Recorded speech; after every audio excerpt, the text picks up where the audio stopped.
Ladies and gentlemen, please kindly make your way into the foyer, into the venue rather. We are about to begin in the next 5 minutes. Kindly make your way into the venue. Day 2 of Johannesburg Arbitration Week is about to commence. We'll see you in the next 5 minutes.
Good morning, ladies and gentlemen. Hello, everyone. Could I kindly ask you to take your seats? If we still have some delegates in the foyer, you can kindly make your way into the venue. We are about to begin day 2 of Johannesburg Arbitration Week 2026. You all look amazing, and it's going to be an incredible day as we prepare for some really wonderful discussions. Yesterday really was a day full of rich discussions and critical reflections, and I know today we're going to have renewed focus as we continue with the evolving role of arbitration in navigating today's complex global environment. And I know that today's sessions are going to build on that momentum, bringing further depth and perspective to the conversations that have already been underway. So I'm very pleased to have all of you with us today. Just a few housekeeping notes. In the unlikely event of emergencies, you know the drill. Please make your way through those doors and into the foyer. I would also like to kindly ask that your phones be put on silent, please. If you are in need of the Wi-Fi name is AFSA26, and the password is JAW, capital letters, 2026, exclamation mark. Now, a very quick note to our moderators. We have a very, very tight and full program today, so I'm going to ask you once again to please make sure that you stay within your time. What time, you might be asking, Leanne? Well, we do have a very big timer at the back of the venue, and we're also going to take on a little bit of an Oscars theme today, moderators, that if you do find yourself running slightly over time, you will have a bit of a musical interlude that is going to inspire you to wrap things up. So we do have that, but I know we are going to stay beautifully on time today.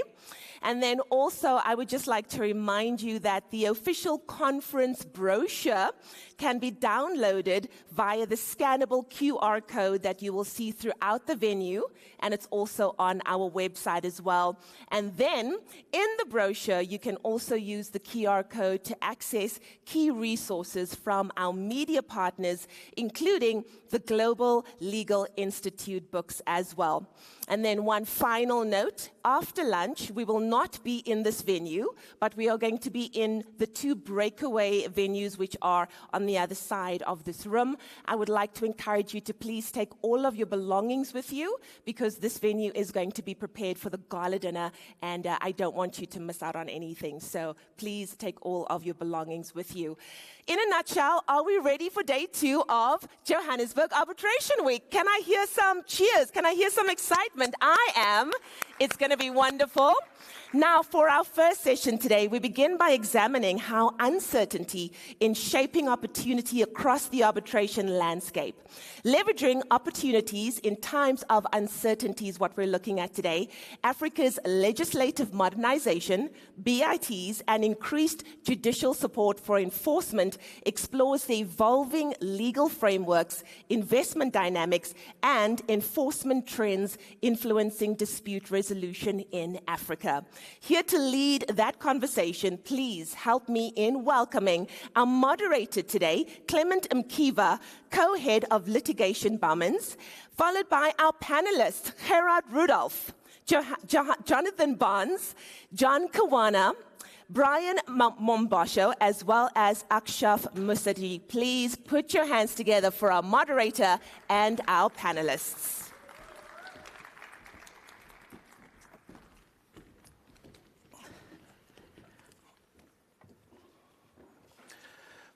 Good morning, everyone. So I think a note to the organizers, it seems quite clear that if you want to have a big crowd in during the morning session, you clearly need a choir. So something to improve on for the next version of JAW. Before introducing our topic and our panelists, I just want to say a very big congratulations to AFSA on its 30th anniversary. So we're a very proud sponsor of JAW 2026, but we're an even prouder founder firm of AFSA, and we think that AFSA is at a very interesting point in its journey, and we think that the world is literally its oyster going forward, and we look forward to walking the next 30 years and beyond with AFSA. So very big congratulations to AFSA, everybody. So just on our topic, which is leveraging opportunities in times of uncertainty, Africa's legislative modernization, BITs, and increased judicial support for enforcement.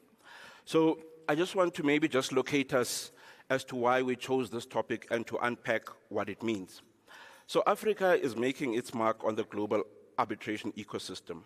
The continent boasts more than 90 arbitration institutions, with African cities increasingly nominated as preferred arbitral seats. We have seen the rise of new institutions, modernized legal frameworks, an increasing pro-enforcement approach, and enhanced practitioner expertise, All good signs for the future of arbitration in Africa. This growing confidence is reflected in the increasingly diverse nationalities of parties choosing African institutions such as AFTA to resolve their disputes. I am always pleasantly surprised when I see the stats on the nationalities of the parties who use AFTA to resolve their disputes. So it's not only South African parties, it's not only African parties, but it is truly parties from every corner of the globe, which I think is something to be marveled at. Due to the benefit of capacity building and generally more information on arbitration, African parties are more eager than ever to turn to international arbitration as a preferred method of dispute resolution, but Africa has a complex history with international arbitration, as we all know. In the context of BITs, international investment arbitration is characterized by power imbalances, inequality between the developed and the developing world, high costs, and sometimes the perception of a lack of legitimacy. Serious challenges and risks permeate the sector beyond investment arbitration. Parties eager to arbitrate in Africa are grappling with institutional proliferation, safety concerns, high costs, and the regulation of third-party funding.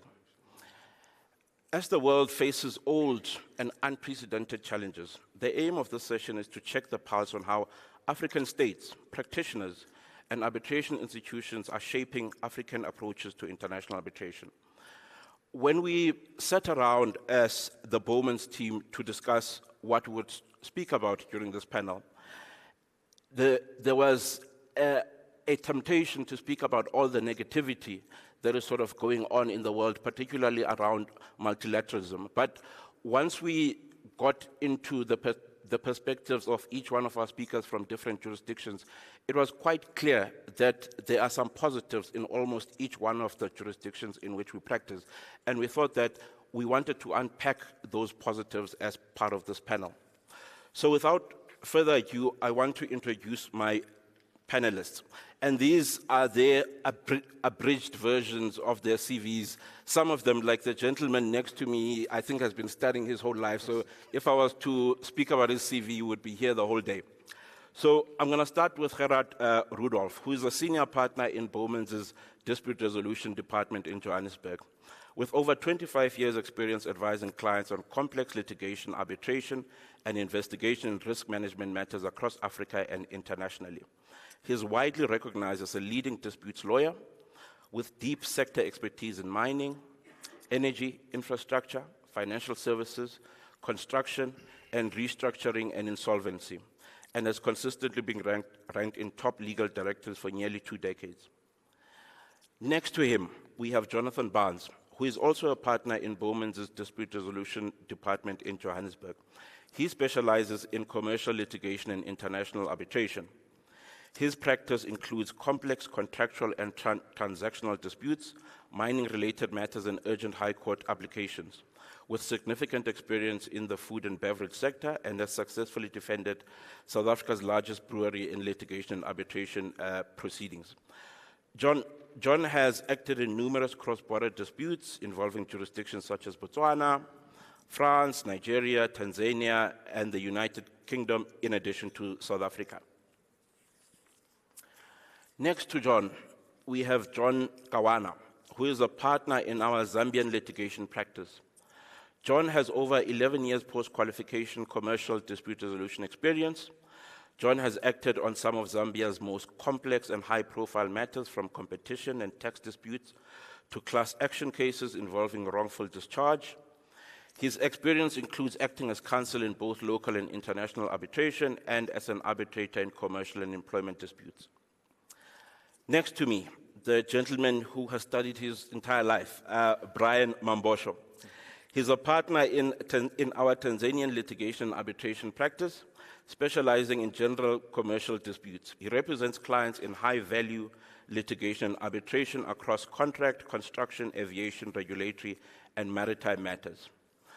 Then last but not least, on the very far end, we have Akshav, who is an attorney at law in Mauritius, specializing in litigation, dispute across civil, commercial, employment, and cross-border matters.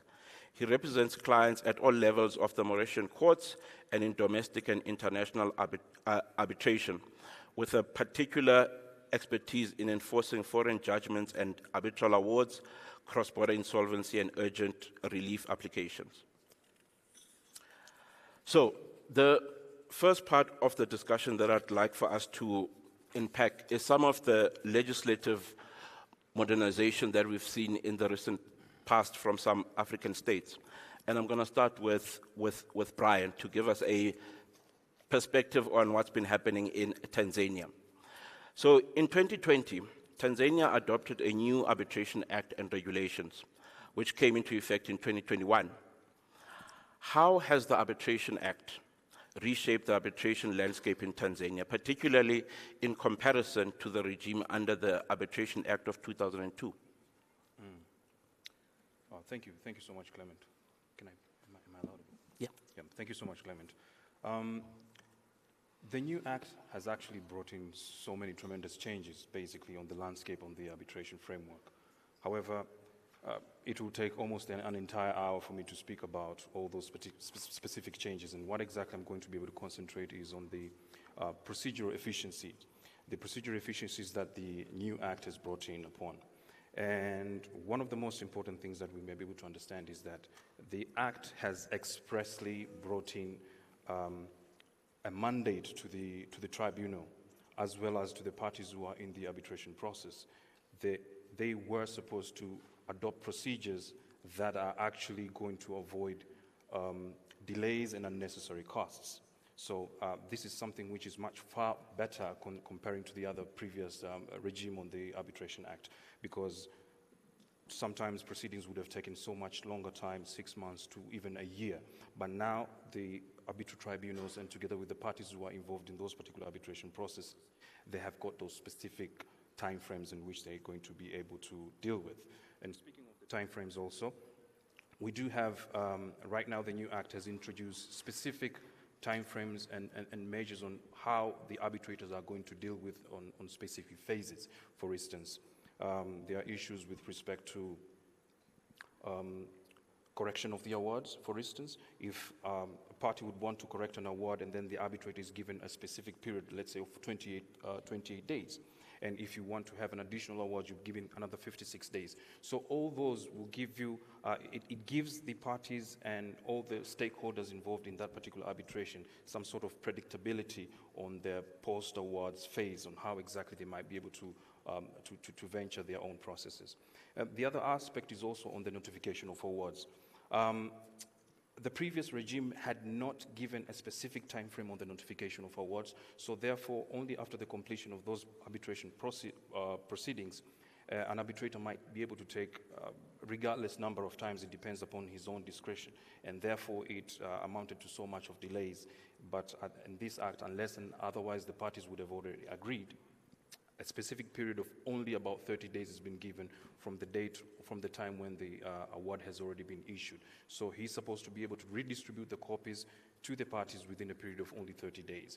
And another aspect also in respect to that is basically the whole process on the arbitration has been given a chance for them to be able to divide those, give provisional awards, let's say, if I can mention, and that one will be able to assist in complex disputes in phasing out different dispute resolution process.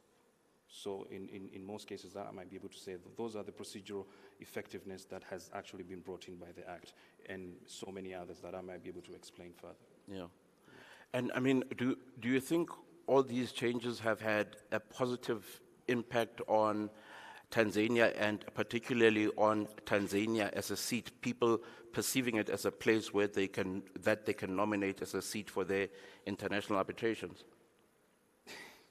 Yes, to a certain extent. Now I'm certainly going to explain why, because, I mean, that question, having Tanzania as a seat being attractive, I think it lies to the very heart of why the new Arbitration Act was enacted in the first place.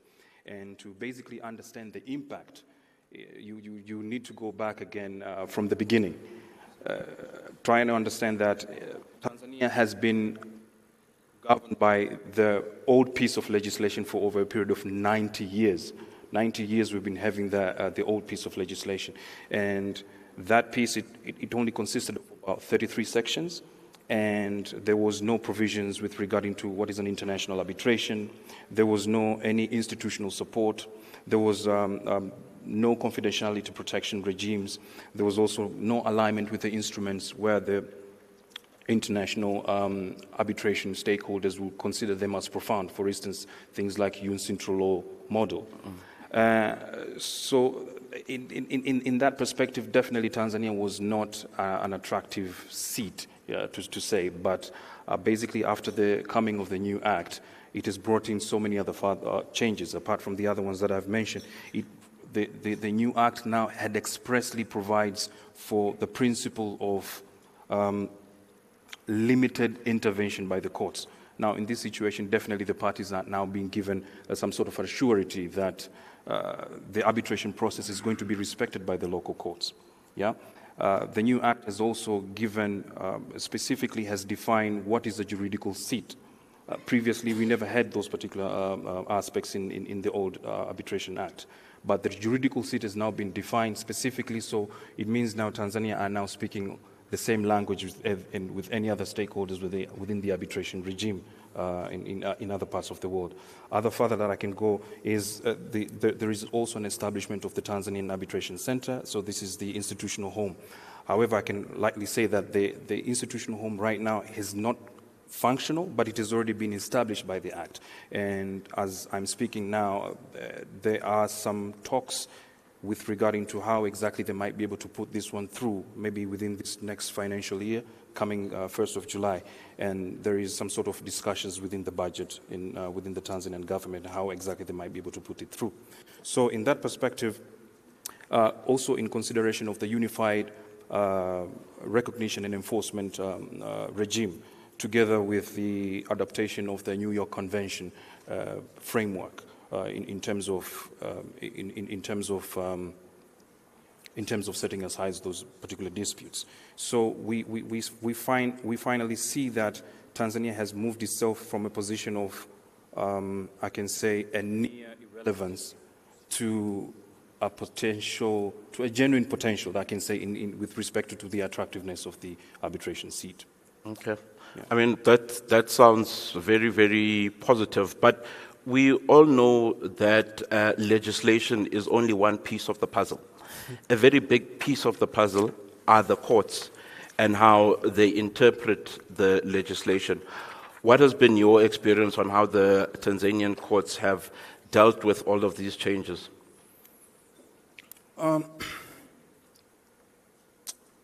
Clement, to be honest, I think, and in my view and my experience, I think it's a matter of a work in progress. And this is in consideration to the fact that previously the relationship between the courts and the arbitral process was basically on a supervisory aspect. The High Court was given supervisory powers. We could literally say in the practical terms that the courts were in parallel in making decisions with regard to whatever the arbitration processes that they were going on. So in a sense, the courts could be able to interfere with respect to appointing arbitrators, terminating arbitrators, extending times, remission of decisions, and so forth. But after the coming of this new act, we now see that particular relationship has been now structured differently. And the most important thing that I can say is that the act specifically mandates or gives directions to the judiciary to say that you should not intervene in the arbitration process unless and until that particular intervention is within the scope of the act. So now we can clearly see now that particular changes has been given, and I can say it's quite a shock for them, for the judiciary, but this is how things are. And in most cases, what I can say is the act now specifically directs how exactly the court can be able to deal with. For instance, it has now expanded on what kind of courts are going to be dealing with the arbitration issues. Previously, it was only the High Court, whether it was dealing with the local arbitration or whether it was an international arbitration. But right now, for the local arbitration, there's been an expansion whereby the courts can be dealt with is the district courts, the resident magistrates courts, the high courts, and the Court of Appeal. And they have left the international arbitration only for the high court. That means it gives much more access, in a sense, for the process of supporting any of the arbitration matters that might have been completed in those specific arenas. Another thing is the new act has also given some sort of a discipline, I can say, discipline in terms of how the courts can now interfere with the awards. Previously, the High Court were having wider powers in terms of going ahead through to set aside awards only on the basis of misconduct and award which has been improperly procured. So, I mean, those are the phrases that they can be actually being, you can give the powers to set aside an award. And you can understand that they are so elastic, and you can have a cocktail of interpretation on them. And the result to that was there were inconsistencies in decisions, and as well as it brought in some sort of an interventionist judicial process on those perspectives. But right now, the new act has specifically provided for what exactly can be set aside, and there can be the issues on setting aside have only to be on two issues, on the substantive jurisdiction and on the serious irregularities. And also the serious irregularity aspects have been exhaustively defined. So the High Court cannot be venturing into any other prospects. They have to be sticking to what exactly has been defined as what is a serious irregularity. You see? The other aspect I think I can say, and maybe to say the least, is the Act has also provided for exhaustion of absolute remedies within the arbitration process. And that means the parties could not approach the courts as they usually used to in the previous regime, unless and until each and every aspect, for instance, the issues on appeals or review within the arbitration process, and that is when they can be able to access the courts. So in a general sense that I might be able to say is the framework of the Act and the legislation in itself is absolutely clear, it's absolutely good, and it's very progressive, but the real issue is on the judicial culture, because they have been used, and I've already said it, over a period of 90 years. They have been used for that supervisory powers, and then they can be doing this and that. And now, all of a sudden, now you have just to push them back to say that they just have to sit down and support the process of the arbitration instead of intervening. So that's the real challenge that we are actually having right now. Mm-hmm. Yes. I mean, I've heard in other jurisdictions sort of attending conferences very similar to this one. We practitioners, when there's a new piece of legislation like an International Arbitration Act, we'll attend conferences, we'll attend webinars and educate ourselves. But we often leave behind the judiciary, and sometimes some judiciaries criticize the profession for not taking them along as part of the journey that we are all on. So if that's not something that is happening in Tanzania, something that I would strongly recommend. Absolutely. So moving on to Zambia. Zambia adopted its Arbitration Act in 2000. The act mirrors the UNCITRAL model law, which is generally considered best practice. The Zambian government published the Alternative Dispute Resolution Bill in 2025. The bill seeks to domesticate the new New York Convention and repeal and replace the Arbitration Act of 2000. What sort of reform has the ADR bill introduced, John? Thank you, sir. Thank you, Clement, and good morning, everyone. So, I mean, as you say, the current law that we have in Zambia is a mirror of the UNCITRAL model law of 1965. Now, obviously, there's been a lot of developments, right, in the arbitration space since 1965. In fact, just 6 years after we enacted the Arbitration Act in 2000, there was an amendment to the UNCITRAL model law. So the body that is tasked with law development in Zambia, the Zambia Development Agency, was tasked with coming up with a modern arbitration act to sort of address the gaps, right, since 1965. And they did hand over a bill to the government. It was only handed over in February of this year. Unfortunately, we were hoping that it could have been enacted in this parliament, which dissolves next week, unfortunately, because Zambia will be going into an election in August. And in terms of our constitution, 90 days before the election, parliament must dissolve. So this is a bill that we expect, to go through the motions of legislative enactment in the next parliament, which hopefully comes in soon after August of this year. It's a very interesting bill because it goes beyond arbitration, right? So in this bill, it seeks to regulate other ADR mechanisms. So you have your mediation, construction adjudication, as well as arbitration, both domestic and international.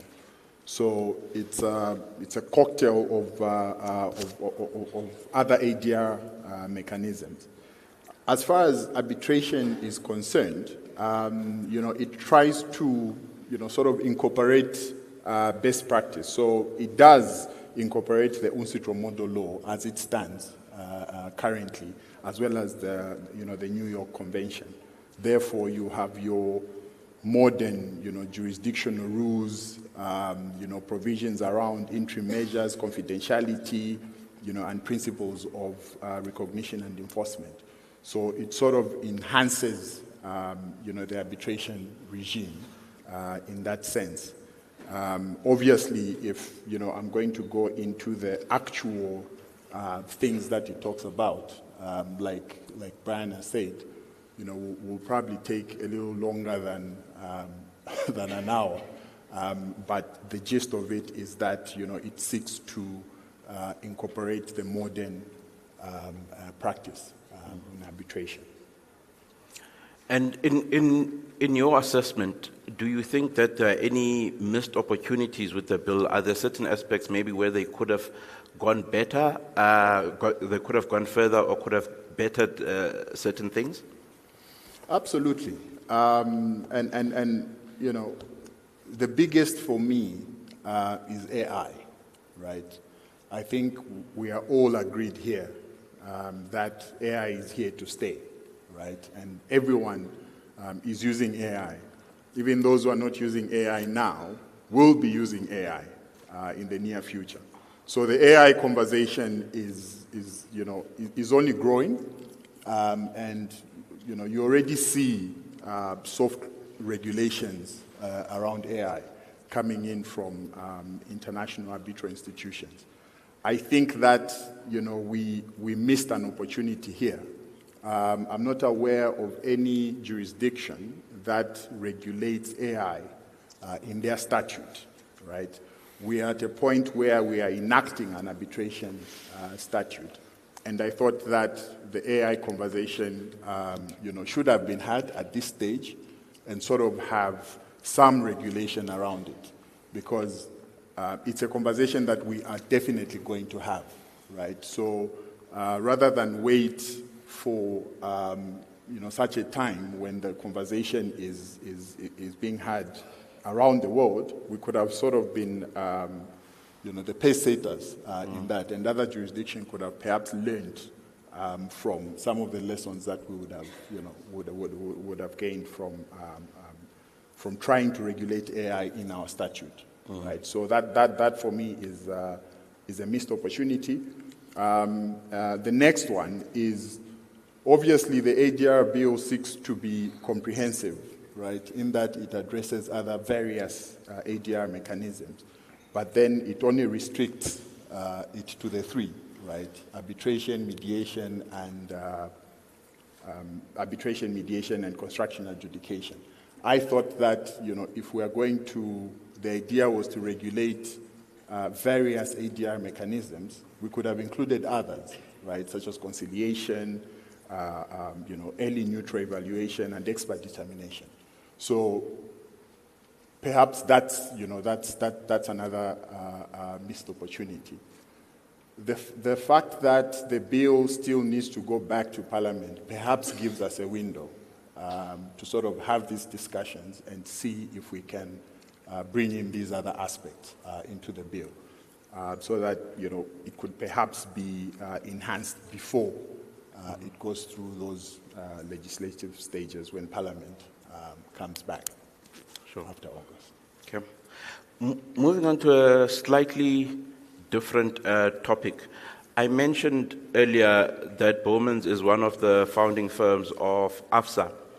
In Zambia, we are one of the founding firms of the Lusaka International Arbitration Center, which turns 3 this year.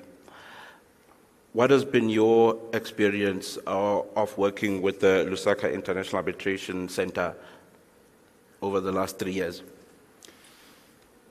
My experience has been brilliant. I think LIAC, short for Lusaka International Arbitration Center, has been a success story, right? So when LIAC was launched in April of 2024, it was launched by the President of the Republic of Zambia. And at that launch, the President directed the Attorney General to ensure that all contracts with the government have a LIAC arbitration clause. And at the point of the launch, LIAC already had rules in place, and that directive from the President was taken very seriously, right? And we sort of were not quite ready for it. So we sort of just jumped into the deep end, and things started coming in, and we needed to start swimming quickly. And it's been, the last 3 years, I think, has been amazing, right? So LIAC it has a fully functional court, manned by, eminent arbitration practitioners from across the globe, right? Our president is from Brazil. We have Nigerians, Kenyans, Ghanaians, someone from Singapore, Portugal, and the South African as well, sitting on that court. Currently there's, 8 cases that LIAC is administering, 3 of which are international arbitrations. I only see it, growing, and I think moving with LIAC in the last 3 years, obviously as one of the founding partners, has been, quite fulfilling on our side. Yeah. Fantastic.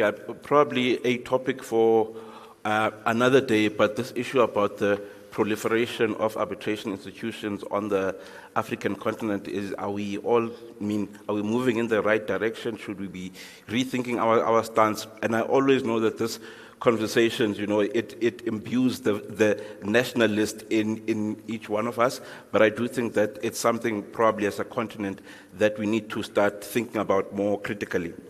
So moving on to South Africa. South Africa has a more robust arbitration framework, is grappling not with arbitration as a concept as such, but rather the use of AI. The Association of Arbitrators recently issued artificial intelligence guidelines. So my question to you, Jonathan, is how should arbitrators, practitioners, and the parties be thinking about AI in arbitration?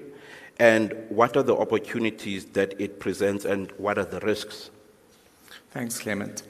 Yeah, so to answer the question as to how we should be thinking about the use of this, I think we briefly need to have a look at how we currently are looking at it. I think there's been a lot of engagement and interaction in the past few years as to how the use of AI is affecting us as practitioners and what the benefits and the risks of that is. We're starting to see a lot of research and literature out there, and the obvious benefits to arbitration and AI usage being things that relating to the efficiency and the quality that it can help improve, the fact that it does legal research in a fraction of the time that it can take us through traditional means, the fact that it can do extensive data analysis that makes our jobs a lot easier, the fact that it can do some text generation, that also is a time-saving mechanism, and the fact that it can use things like translation and interpretation, and it can do those exercises much more quickly and much more cost-effectively than, again, through traditional means. So we're seeing all of these benefits, and this is one of the key drivers, I think, for why there's a very good use case for AI in international arbitration, and it's something that we are starting to grow to be accustomed to in our day-to-day life and our day-to-day practices. Having said that, we have also started to identify some of the risks as to the use of AI in our practice. And as arbitration practitioners, I think, unfortunately, or maybe fortunately for those of us who have concerns about losing our jobs to AI, these risks tend to turn on some of the cornerstone principles relating to arbitration and arbitration practice. We have concerns around the use of these tools when it comes to issues like confidentiality. How much information can we plug into these tools, and how do we plug that information into these tools without risking our clients' confidential information and, causing unintended consequences down the line when it comes to liability and claims.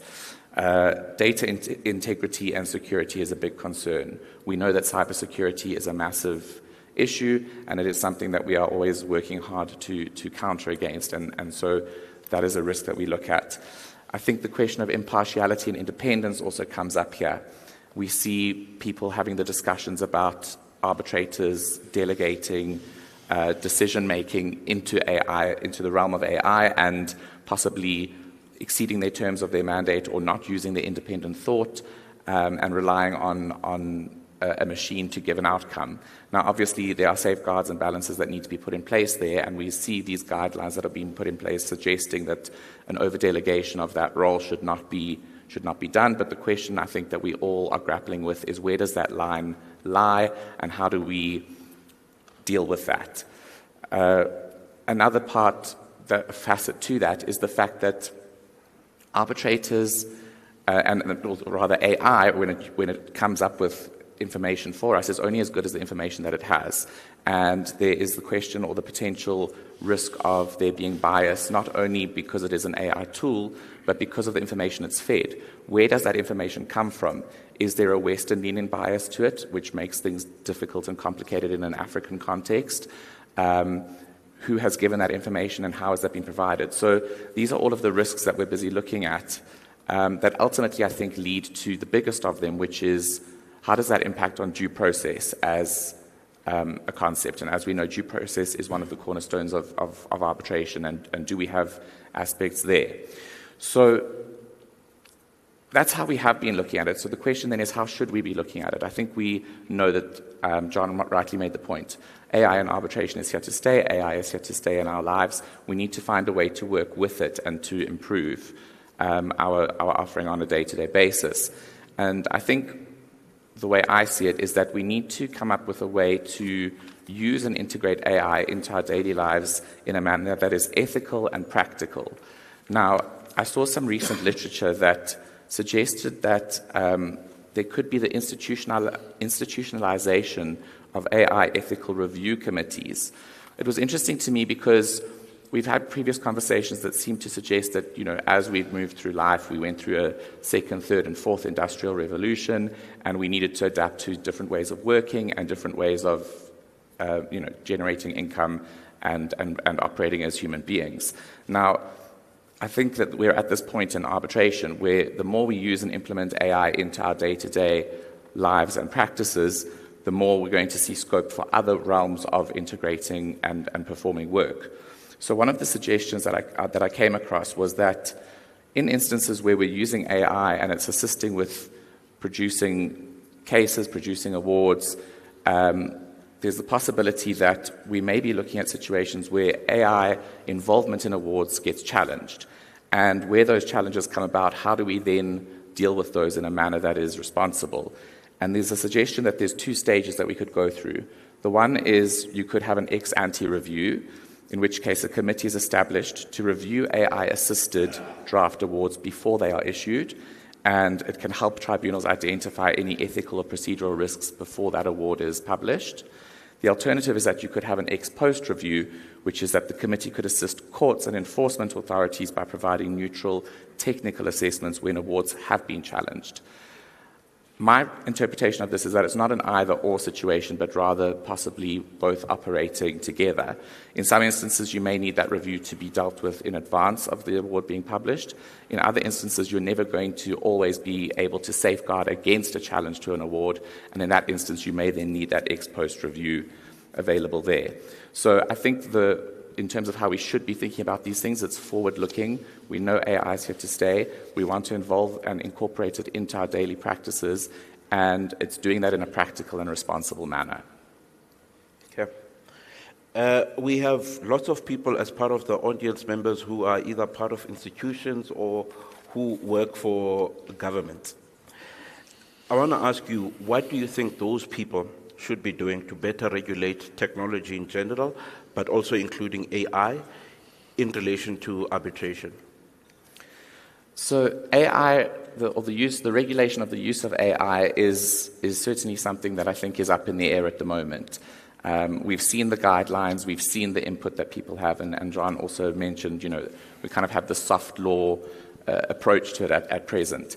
I think there needs to be a balance that needs to be struck between, on the one hand, regulating it to address some of these key concerns and risks that I've just highlighted, but on the other hand, not to over-regulate it to the point where you are hindering party autonomy. I think the parties, especially in arbitration, should still be in charge of, or should still have the autonomy to decide to what extent do they use AI in their arbitral process, and if they want to use that at all, sort of how do they go about doing that. So the balance there is difficult, because we need to make sure that we do it in such a manner that we don't undermine or bring the entire arbitral process into disrepute. And I think the way of doing that is essentially really just to engage with all of the stakeholders. I think we need to engage with users, counsel, arbitrators, firms, the whole community, in order to establish what we think is that common ground. Because in instances where overstepping the mark may result in due process concerns or an undermining of arbitration, that's not helpful to anyone. But at the same time, we also want to make sure that we still, act within the spirit and purpose of what arbitration is intended to achieve. It's cross-border. Different jurisdictions will have different views on how these things should be done. So I think there needs to be a collaborative exercise to understand how we get there. And all of these guidelines that are in place are a useful foundational tool, but I think we do need to take a few steps further to get some additional regulation on those topics. All right. Thanks, John. Then I want to move on to another topic, BITs. And I'm going to direct this question at Gerard, who is a South African, which is probably not a very good starting point. So, Gerard, South Africa has moved away from your classic BITs and narrowed the pathways to investor-state arbitration. But it is certainly not an outlier in this regard. We have seen a broader, albeit uneven, African trend towards rethinking traditional BITs and rebalancing investor protections. Over the next 5 years, do you expect the approach to investor-state dispute resolution on the continent to converge around a new normal in how disputes are channeled and resolved, or to remain jurisdiction and sector-specific? Thanks, Clem.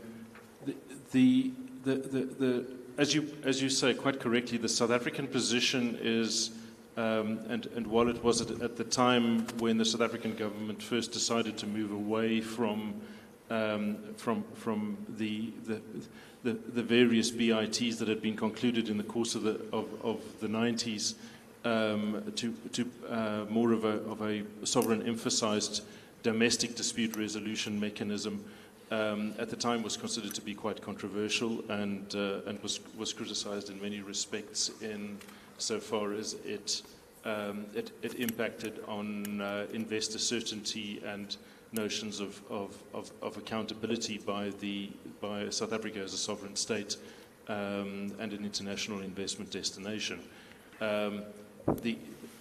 That as much of that criticism, I think, is true, and there isn't a strong element in terms of the process that was undertaken by the South African government, which negated the inherent protections which foreign direct investors seek But it wasn't, and it has turned out not to be unusual in the sense that it is a trend that is followed in terms through across a number of African jurisdictions, but also in various other developing markets across the world, and also quite notably in countries such as India, where they similarly had a phase where they terminated practically all their traditional BITs. What is interesting, however, is that there is now a degree of recognition, particularly if you look at a country like India, where they have they've come around to the notion that BITs are in fact necessary in order to attract foreign investment, but are pushing in terms of a far greater level of parallel protections insofar as the terming of the BITs are concerned. So, for instance, limiting the extent to which investors can, under the general premise of rule of law, pursue any potential prejudice that might flow their way through changes in legislation or fiscal policy, and use that as a basis to initiate a BIT dispute, putting parameters in place where the extent to which individual investors are limited in terms of their recourse, and the disputes in fact have to follow through on either a sovereign peer level. Alternatively, they have to at the very least demonstrate that they fully exhausted their access to domestic remedies. Also a move away from the traditional World Bank styled exit arbitrations, which would typically have characterized bilateral investment treaty disputes. So I think we are looking at a world where over the next 3 to 5 years we're going to see a reemergence of BITs, and I think those BITs are going to come both within regional economic blocks. So I think we're going to see some equivalence of BIT accountability from an intertrade perspective in terms of the AFCTFU. I think we'll see that there, and I think in terms of certain key investment groups, we will certainly see a revisitation either on a sovereign basis or through trading groups in our instance as well. And I think these will go very much hand in hand with the renegotiation in an almost anti-globalization scenario as the world currently seems to be heading towards, where those treaties exist. Alternatively, there will be a move towards more direct investor agreements, which are underwritten by some form of state guarantee in order to give the investors direct security insofar as the security of their assets, their investments are concerned, the operation of their assets, and long-term recoveries. And these things will come hand in hand with particularly with long-term infrastructure projects, where public-private partnerships are sought, and both foreign capital and expertise are essential. And that's something that in a real practical world is going to be a feature, I think, not only of South Africa but across the rest of the continent. No. And I mean, with that in mind, what do you think are the most important practical implications for dispute resolution strategy and investor risk planning at this moment in time? Yeah. Well, I can tell you, coming off a call with the Mumbai International Arbitration Center about 2 weeks ago, where the participants in the discussion were multinationals who either invested in Africa or looking to invest in Africa, was firstly a look towards which jurisdictions do in fact still have BITs in place, and what BIT protections can be obtained by situating their investments in or through an appropriate jurisdiction. So Mauritius, for instance, gets flagged by virtue of its multiple tax treaties and BITs as a very effective investment conduit for India. But also looking at those jurisdictions where they can particularly target and pursue negotiations as an adjunct to their investments. and otherwise taking a look and seeing, well, what is the extent to which you can take some level of comfort in terms of the sophistication and stability of alternative dispute resolution mechanisms in country, and then the reliability of the judiciary and the court system to ensure enforcement. And certainly on the second count there, I think South Africa still scores very highly, and the global perception still is that you can conduct a sophisticated commercial arbitration in this jurisdiction, and you can rely on the courts to enforce those proceedings. But you can also rely on the courts in this country to enforce international arbitration awards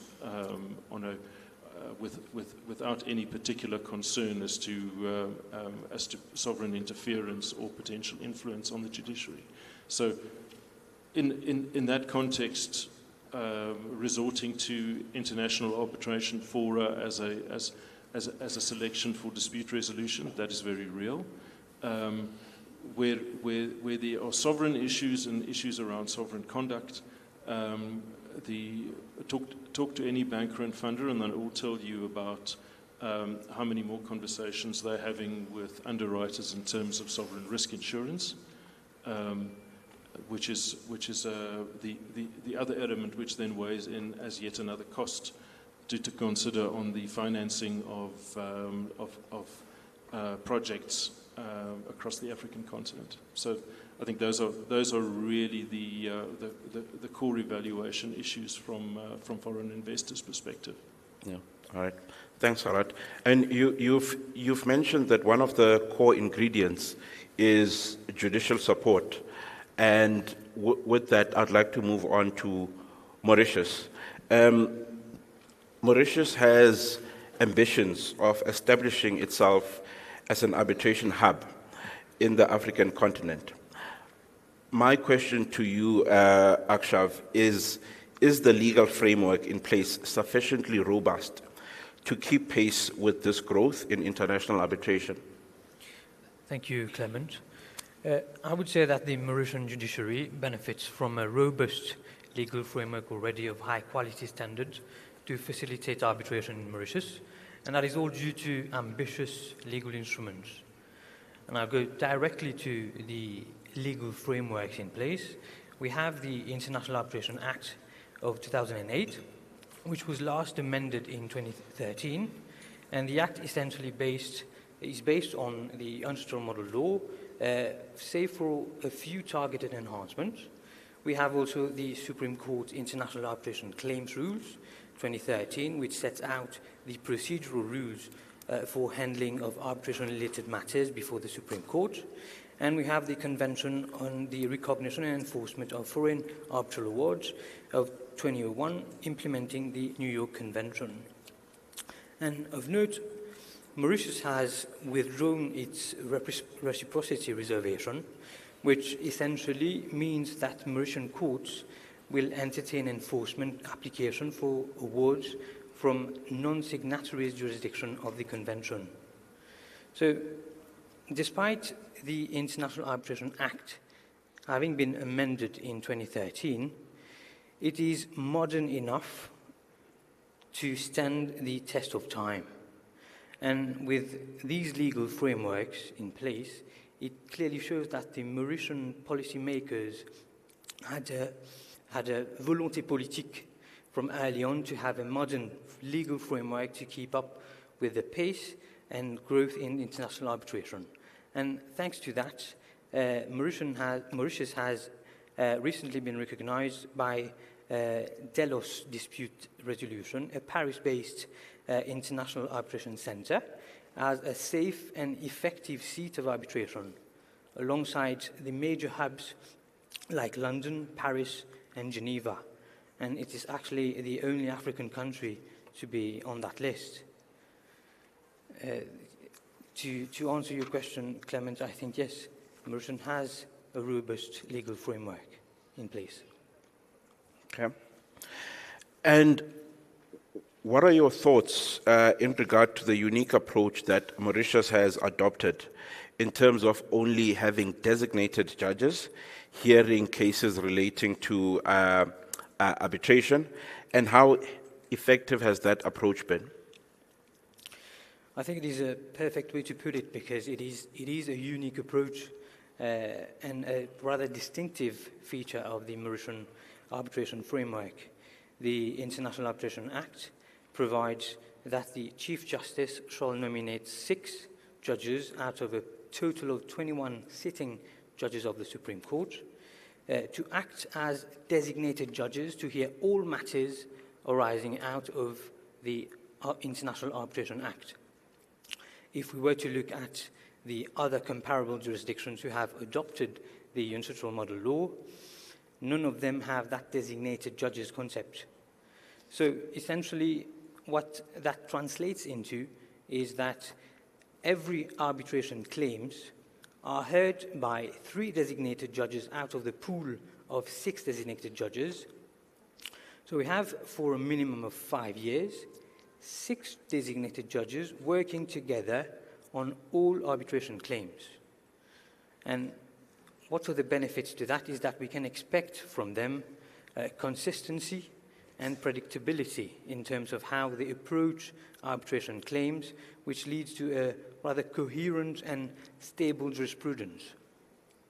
And in the commercial aspect of things, this definitely provides investors a sense of safety, because as legal practitioners, we are able to provide them a clear vision of how the Supreme Court will deal with their respective applications without any ambiguity and uncertainty.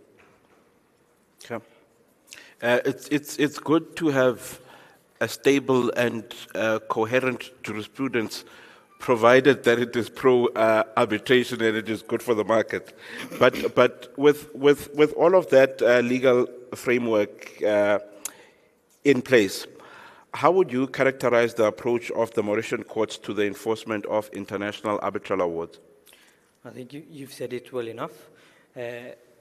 Mauritius is supported by all the robust legal framework that I mentioned. The Supreme Court can fairly be characterized as pro-arbitration. The designated judges in place adopt a restrained approach. They do not interfere in any manner whatsoever with the arbitrator's findings of facts and interpretation of laws. And as a result of this, the enforcement proceedings in Mauritius are generally efficient, predictable, and procedurally streamlined. And in terms of procedure, the rules that I mentioned before establishes a rather clear and expeditious process for enforcement. The application for enforcement is done on an ex parte basis, to which we attach a draft already of the provisional order for enforcement. And once the provisional order is granted, which is rather immediate, the law provides that the provisional order has to be served within 14 days to the counterparty, and the counterparty has only 14 days as from the date of service to set aside the provisional order. And if the counterparty fails to apply to set aside the provisional order within the 14 days provided, the provisional order becomes automatically enforceable. However, more often than not, the counterparty is going to apply within the 14 days because they simply do not want to pay as per the award.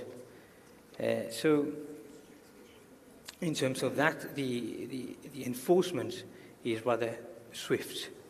And moving on to another important point in terms of enforcement and legal safeguards, the International Arbitration Act has another important pillar, and that is the appeal as of right to the Privy Council from a decision of the Supreme Court. And that right of appeal is seen as a strategic strength.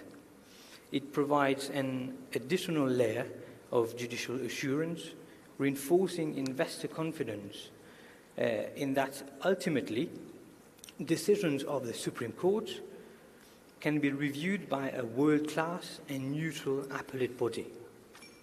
And the impact of that right of appeal was felt in a very famous case of Betamax Limited against the State Trading Corporation, the STC, where the Supreme Court had set aside an arbitral award delivered by the Singaporean SIAC on the ground that the underlying contract between the Betamax and the STC was illegal, and therefore enforcement of the award would be contrary to the public policy.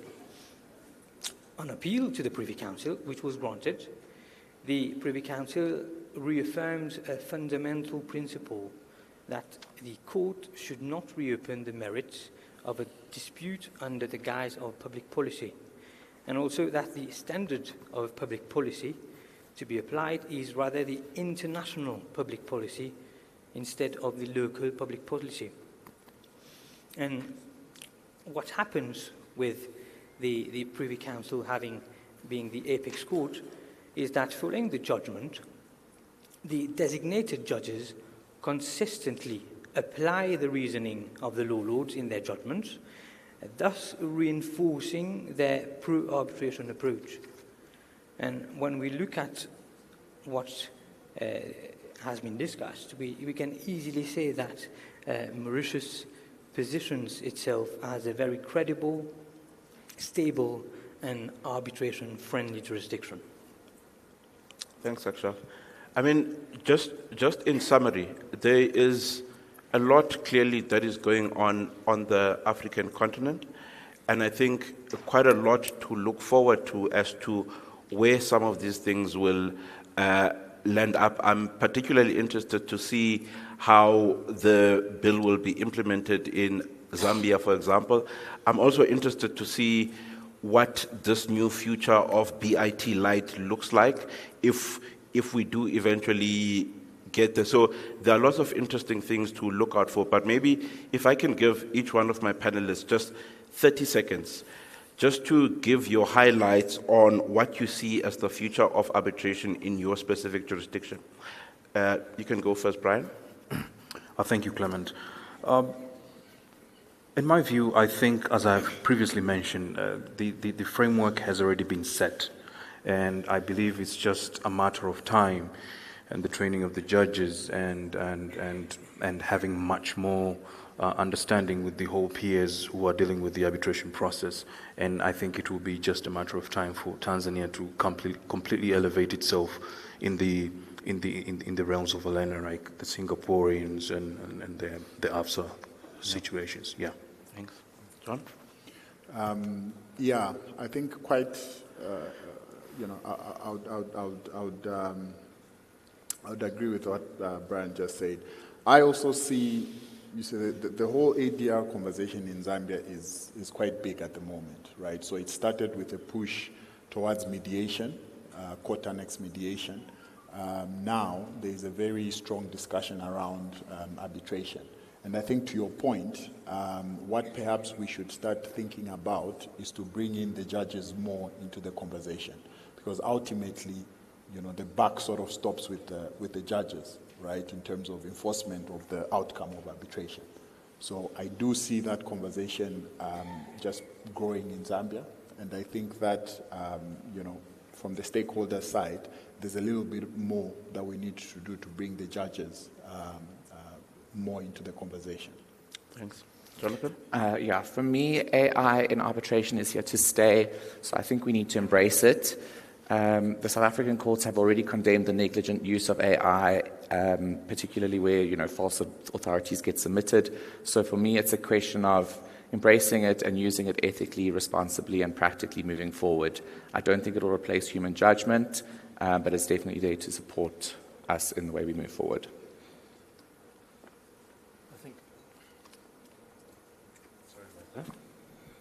Anybody hear me? Yeah. I think from a South African perspective, arbitration is obviously a well-established and has probably become the dominant mechanism for commercial dispute resolution in the country, certainly in relation to most post-transactional disputes.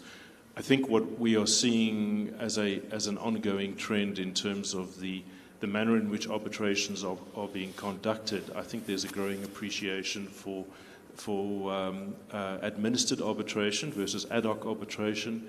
I think there's a move away from what in many respects was a privatized high court litigation mentality to a better understanding and embracing of the actual benefits that arbitration and other forms of alternative dispute resolution bring us insofar as managing evidence, managing discovery, managing the technology, including artificial intelligence in the course of dispute resolution is concerned, and generally being a more user-friendly mechanism for purposes of resolving commercial disputes. I feel very positive about the future of arbitration in South Africa, and also the impact and integration of South African arbitration in a more global context, and hopefully more across the continent. Thank you, Akshav. Yes, I see the time is up, so I'll be quick. The newly elected government recently said that, together with the Attorney General, said that they are looking forward to implement a specialized division in the Supreme Court to deal with only international arbitration matters. So we are really looking forward to that, because it's going to help with the workload of the designated judges as well. All right, thank you. A big round of applause for our panelists. Thank you.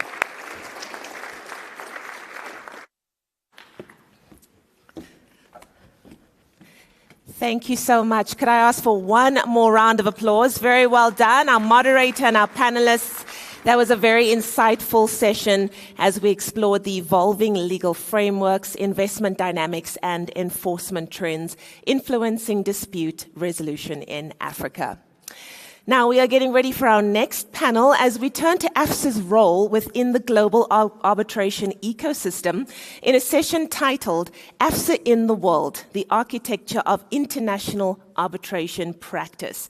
Here we will explore how the institution is positioning itself internationally and contributing to the development of arbitration practice across jurisdictions. So please help me welcome to the stage our moderator, Professor Lisa Bosman, AFSA Court President and Executive Director of the International Council for Commercial Arbitration, as well as our panelists, Diamana Diawara, Jonathan Ripley, Clement Mkiva, as well as Aisha Abdallah.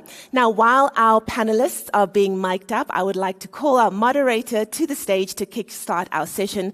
Please put your hands together for Professor Lisa Bosman.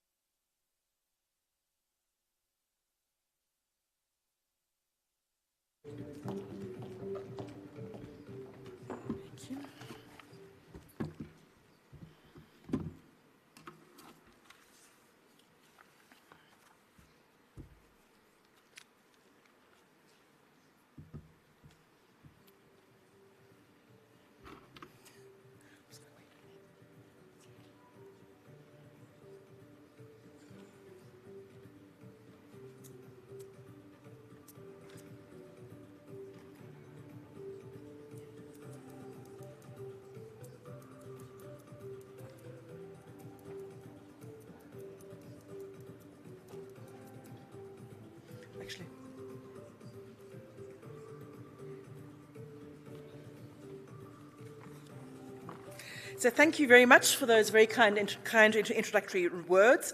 My name is Lisa Bosman, and I've been working in commercial arbitration and investor-state arbitration for about 30 years, both in private practice and through arbitral institutions. I'm currently based at the Peace Palace in The Hague, where I work for the Permanent Court of Arbitration, and for which is one of the oldest arbitral institutes in the world, established through the Hague Peace Conference of 1899. I'm also the director of ICA, which is an NGO that is devoted to promoting and harmonizing international arbitration practice.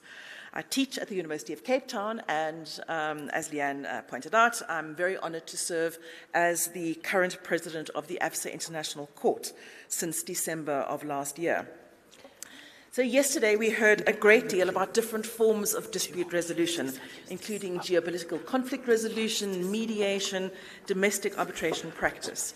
But today's session focuses squarely on international arbitration, so cross-border conflicts, where parties typically have different nationalities and represent different legal, cultural, and often linguistic traditions.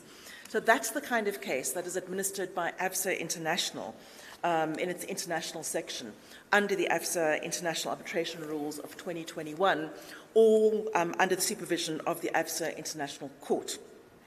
So what is this court? I think people are often confused by the terminology. The role of the AFSA International Court is not to decide cases on the merits, and that's completely consistent with the way that the court function is used in systems such as the ICC and the LCIA and SIEC, and as we heard this morning at LIAC, the Lusaka Arbitration Center. What we do instead is act as a guardian of the rules. So we're available to appoint arbitrators, to decide challenges to arbitrators, to clear up complex procedural matters, such as whether a case might be suitable for hearing in expedited proceedings, and to do a light touch quality control over draft international awards. Now, AFSA International and the AFSA International Court don't operate in a vacuum. We function inside a very detailed and increasingly interconnected global architecture developed over the course of a century. We didn't make it up. So it's developed and it's become increasingly harmonized, and it's made up of international treaties, most importantly the 1958 New York Convention, national legislation, where harmonization has increased dramatically since the development of the first version of the Unstral Model Law in 1985, again amended in 2006, which of course forms the basis for South Africa's International Arbitration Act of 2017.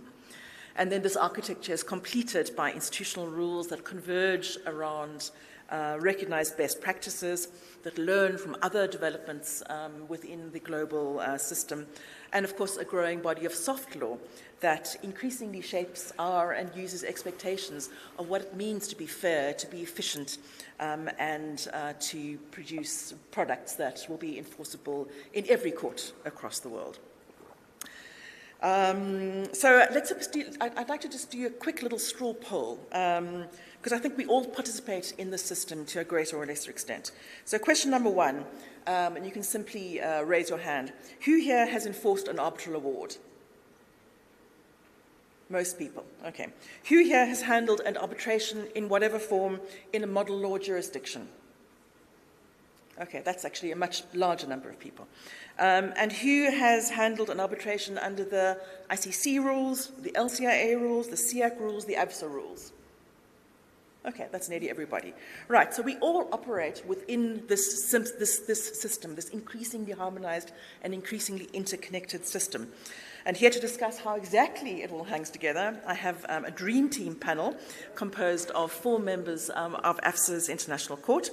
First, in the middle, we have Jonathan Ripley-Evans, who is a partner at Herbert Smith Freehills Kramer and leader of the HSF Dispute Resolution Team for South Africa. Jonathan is a vice president of the AFSA Court and one of the proud architects of the state-of-the-art 2021 AFSA International Rules. Welcome, Jonathan.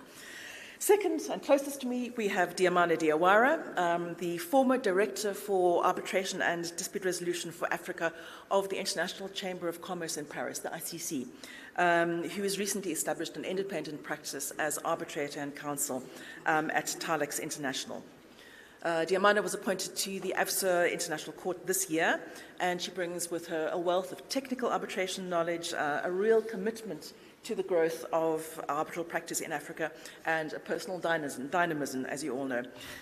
Third, at my far end is Clement Mkiva, who moderated the last very interesting session, Clement, a partner at Bowman's here in Johannesburg, with a diverse dispute resolution practice, a commitment to the training of young lawyers, a very valued contributor to my UCT LLM class, and who was also appointed to the AFSA International Court this year.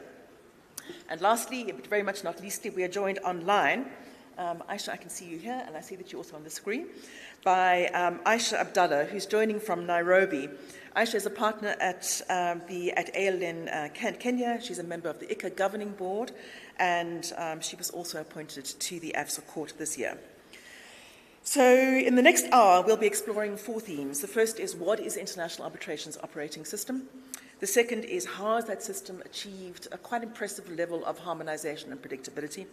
Third is, how can we collectively ensure that the arbitral awards that we end up working on or having issued are enforceable? And then lastly, and very interesting for this audience, I think, is what is ABSA's role in all of this? So let's start off with theme 1. How does the system actually hang together in terms of its treaty and legislative frameworks? And I'm going to start off with Diamana. Diamana, what is the role of enforcement treaties like the New York Convention, and what do they provide? Thank you, Liz, and good morning, everyone. Before I answer your question, I want to take just a second to acknowledge and thank you and express my gratitude to you as President of the Court and to the AFSA Board for nominating me at the Court. I'm very honored by that trust, and I hope I will live up to it. So I just wanted to take a second to say those words. Now, coming to the role of enforcement treaties more generally and more specifically the New York Convention, 1958, I think we can mention maybe 4 core, I would say, objectives that this tool have allowed in the international system over the years, starting with, obviously, promotion of international commercial certainty. Thanks to the New York Convention, parties are confident that arbitration awards will be respected and that they will be enforced across borders. The second aspect, I think, that a tool like the New York Convention provides is really supporting the effectiveness of arbitration as an alternative to litigation, to international litigation in particular, by making awards enforceable, obviously, in many countries. It encourages businesses to resolve their disputes through that mean, rather than national courts with all of the hurdles it can represent when you are in a cross-border relationship in particular. The third aspect, I believe, is that it creates across jurisdictions a uniform framework, very much needed uniform framework, and we'll come back to harmonization issues. But the New York Convention establishes basically a common set of rules that contracting states must follow when recognizing and enforcing foreign awards. And last but not least, obviously for the parties, a tool like New York Convention dramatically reduces delays and obstacles when it comes to enforcement, which again contributes to predictability and to efficiency and generally to the efficiency of trade. Now, in terms of more specifically what a tool like the New York Convention provides, I would say the cornerstone of the convention is really recognizing foreign arbitral awards as binding, and that statement is extremely important when it comes to the predictability and the certainty of international arbitration. And then enforcing, and it provides for enforcement of the arbitral awards following a set of rules. So the principle is that awards will be enforced, they must be enforced, save for a given set of situations that are enumerated in the convention and that are applied throughout all of the signatory jurisdictions. And I will just list them quickly. There's the invalidity of the arbitration agreement, obviously, that would lead, be one set of reasons to lead to not enforcing the award. The lack of proper notice or inability to present a case. The award exceeding the scope of the arbitration agreement.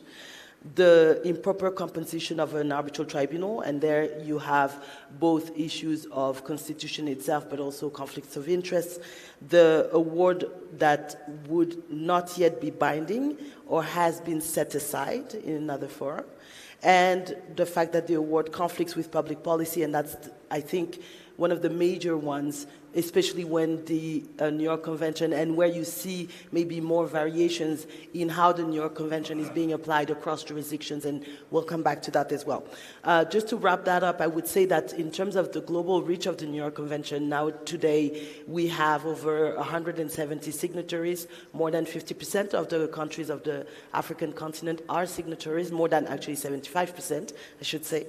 And it you know, when you look at the variety of awards that are enforced under the New York Convention, you realize that it covers a very wide range of international trade and global investment around the world. So it's really become an engine of business around the world. Thanks, Diamana. That's a very clear overview. So it's essentially procedural due process and public policy exceptions that national court judges can use to as a basis for refusing to enforce. And I must say, you know, ICA has a really useful New York Convention roadshow, we call it, which is judicial outreach on focusing, working with national court judges on the implementation issues. And what I see in jurisdictions across the world is how interested and how willing national court judges are to really come to terms with the terms of the New York Convention and apply it effectively. So moving on then, Clement, how has this global framework been incorporated into South African law? Yeah, so the global framework is mainly incorporated into South African law by virtue of the International Arbitration Act of 2017. That act incorporates the UNCITRAL model law and domesticates it into South African law. It also does the same in relation to the New York Convention, but the New York Convention was already a part of our law by virtue of the Recognition and Enforcement Act of 1997, but the government, in its wisdom, thought that it's prudent to have all the instruments sitting under one act just to make it more user-friendly. So now everything sits under that act, those two instruments. And then in relation to the model law, it was adopted with very minor modifications, nothing that's really material. And then insofar as investment arbitration is concerned, the audience members will know that South Africa is not a signatory to the Exit Convention, but has previously used the additional facility for some investment disputes that it has had in the past. We will also know that South Africa has moved even further from that position by terminating most of its BITs. And as a policy position, it adopted the Protection of Investment Act, which is a piece of national legislation, and under that act it provides for various investor protections. It also regulates how disputes between the government and foreign investors are to be dealt with. And currently, in its current form, it doesn't provide for arbitration between the foreign investor and the state, but rather provides for state-to-state arbitration. As to what the future holds for that piece of legislation is interesting, but I won't venture a guess at this stage. So that's how, in a broad framework, we've adopted the international instruments. Thanks, Clem. Very clear. Let's turn to Aisha now. Aisha, I hope that you can hear us clearly. Could you speak a little bit about the role of national arbitration legislation, and in particular the role that UNCITRAL has played in developing a global standard? Thank you, everyone. I hope you can hear me. Thank you, Lisa. Thank you for AFSA for appointing me to your court. The national arbitration legislation is extremely important. I was trying to think about visually how I would compare it to the New York Convention. I suppose the New York Convention would be the garden surrounding a house, and the arbitration legislation is going to be the house itself. It will have the doorways and the windows within which you get into the arbitration legal framework, because the New York Convention is primarily concerned about the recognition and enforcement of international awards, whereas national arbitration will cover both domestic arbitration as well as international arbitration. In some countries, there seems to be quite a large difference between how domestic arbitration is dealt with under the law compared to international arbitration. In a country like Kenya, that difference is fairly minimal, in that there's only one aspect where domestic arbitration parties can agree to have an appeal on a point of law. Other than that, all the grounds are the same. So national legislation is really important because even though we may have global standards, each country has the legislative authority to depart from whatever these global standards are. So it's going to be important to check whether there is legislation and what it says about what matters can be referred to arbitration. Many countries around the world will restrict the type of matters that can go to arbitration. So that's an initial gateway. Assuming you are within those matters that can be referred, that legislation will determine what constitutes a valid arbitration agreement. Now, old style legislation used to talk about writing without making it clear whether that would include, for example, email agreements. More modern forms of legislation will allow for updated forms of essentially recording an agreement. The legislation will cover how the tribunal is formed, whether and how you can apply for interim measures of protection, and very importantly, to what extent the local courts can intervene and supervise the arbitration process. This is a key part of the whole international arbitration framework because courts' intervention is generally designed to be limited but supportive. It facilitates rather than takes over. It determines who essentially controls the proceedings, and what would constitute a valid award under that law. How is that award essentially recorded? Always in writing, but there may be some additional elements that you need to ensure you capture. And then these elements then feed into how that award is recognized and enforced. Now, UNCITRAL has played a key role in essentially seeking to harmonize how different countries around the world approach the recognition and enforcement of international awards. So it's not really concerned with the domestic scene, although you will see that essentially to create a proper framework, you do need a strong domestic arbitration industry upon which you build international arbitration.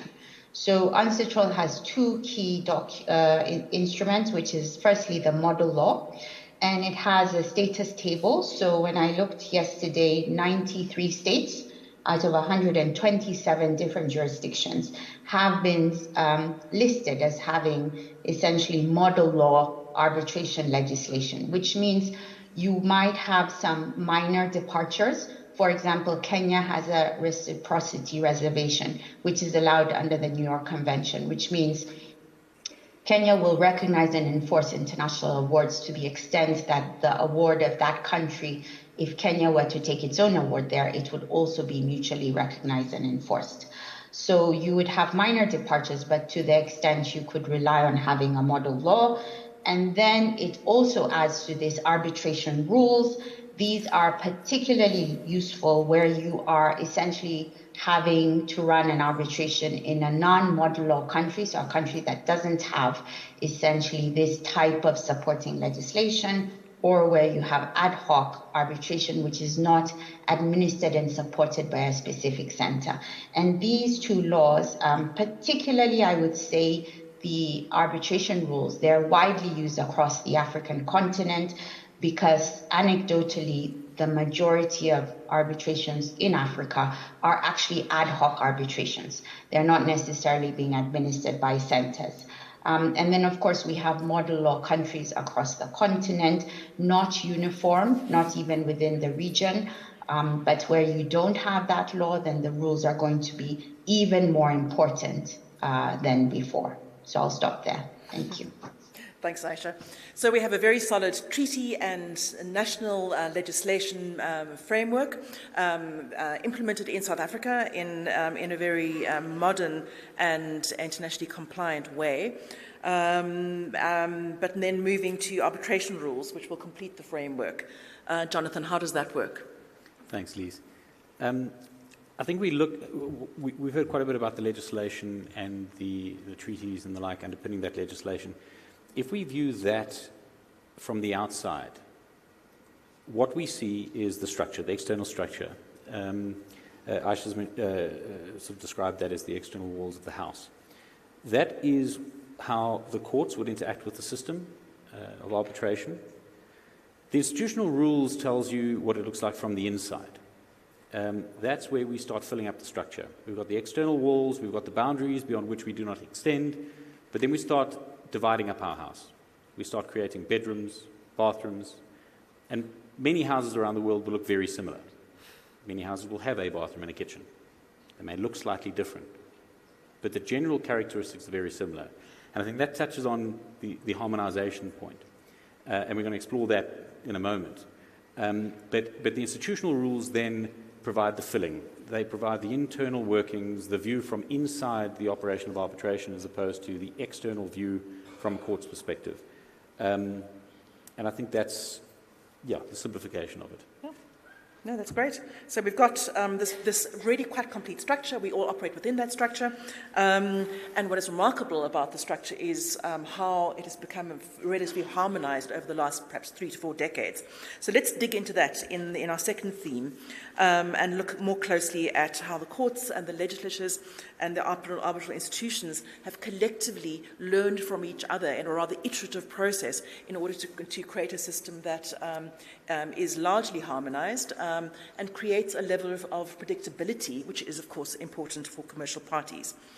Starting with you, Clement, what do you think has been the impact of South Africa's 27 model law-based legislation on arbitral practice in South Africa and on ABSA?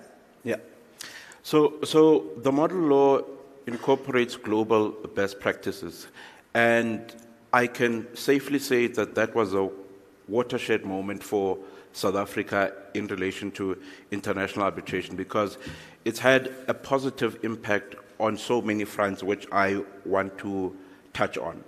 So firstly, it has done away with any uncertainty that South Africa is a pro-arbitration jurisdiction. So previously, when we didn't have a piece of legislation which was internationally recognized as best practice, we would always have to revert to the common law. And when you are having a discussion with someone trying to explain the jurisprudence in South Africa, you would have to explain it through various decisions. Having the model law has made those kinds of discussions much, much easier. And the decisions coming out of our courts have affirmed that. So for example, one of the few cases which came out after the adoption of the International Arbitration Act was the Vedanta Resources versus ZCCM case. Now, in that particular case, what was sought was an anti-suit injunction because one of the parties had started liquidation proceedings in Zambia, and the court was asked to put a stay on those proceedings. The court cited various provisions of the model law in coming to its decision to issue the order. But importantly, the court recognized that certain aspects of the model law take away a discretion from a court, but make it mandatory for the courts to enforce a party's arbitration agreement. And I think that has been a very big shift, which has impacted various aspects of our jurisprudence. And one of those aspects is enforcement. So in as much as we've had the New York Convention as part of our law, what the International Arbitration Act has done, and I think it's some of the jurisprudence coming out of the courts, is that even in those instances, what our courts are saying is that if an arbitration award meets the requirements under the New York Convention, there is no discretion on a South African court. It has to enforce it. And that's coming from some of our highest courts. So we've seen that filtering down to sort of everyday decisions around enforcement. Insofar as AFSA is concerned, I mean, I have no doubt that AFSA played a role in ensuring that the International Arbitration Act was enacted. And shortly thereafter, it put together a panel of international experts to come up with rules, and Jonathan Ripley Evans was one of those experts. But what those rules do is that I would say that they are world-class. They incorporate the best practices that we are seeing from other institutions across the world, and obviously have a few variations. But what they've done, they've enabled AFSA to sort of work hand in glove with the international arbitration work. So there's a sweet harmony between the Act and what the rules provide for. And maybe just from a practitioner's perspective, we often get involved in negotiations around the arbitration agreement. One party will want, a South African seat, and usually that would be the local party. Prior to the International Act, those conversations were always difficult, and in most instances, it was a non-starter to even suggest South Africa as a seat. Now we can firmly say South Africa should be the seat. There's the model law. Everybody knows what the model law is. There's a huge body of international jurisprudence on how it has been applied, and our courts follow a very similar approach. So it has made those negotiations for practitioners much easier. Super. Thanks, Clement. Aisha, what about legislative harmonization in East Africa? Is there a level of harmonization, and if not, what more could be done to achieve it? Thank you, Lisa. So the good news is that out of the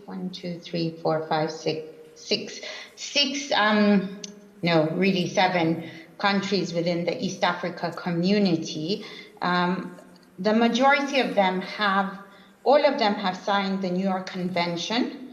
I think it's only South Sudan that does not appear to have implemented the convention into domestic law. Kenya, Uganda, and Rwanda are all listed on the Ancestral Status Table website as having model laws.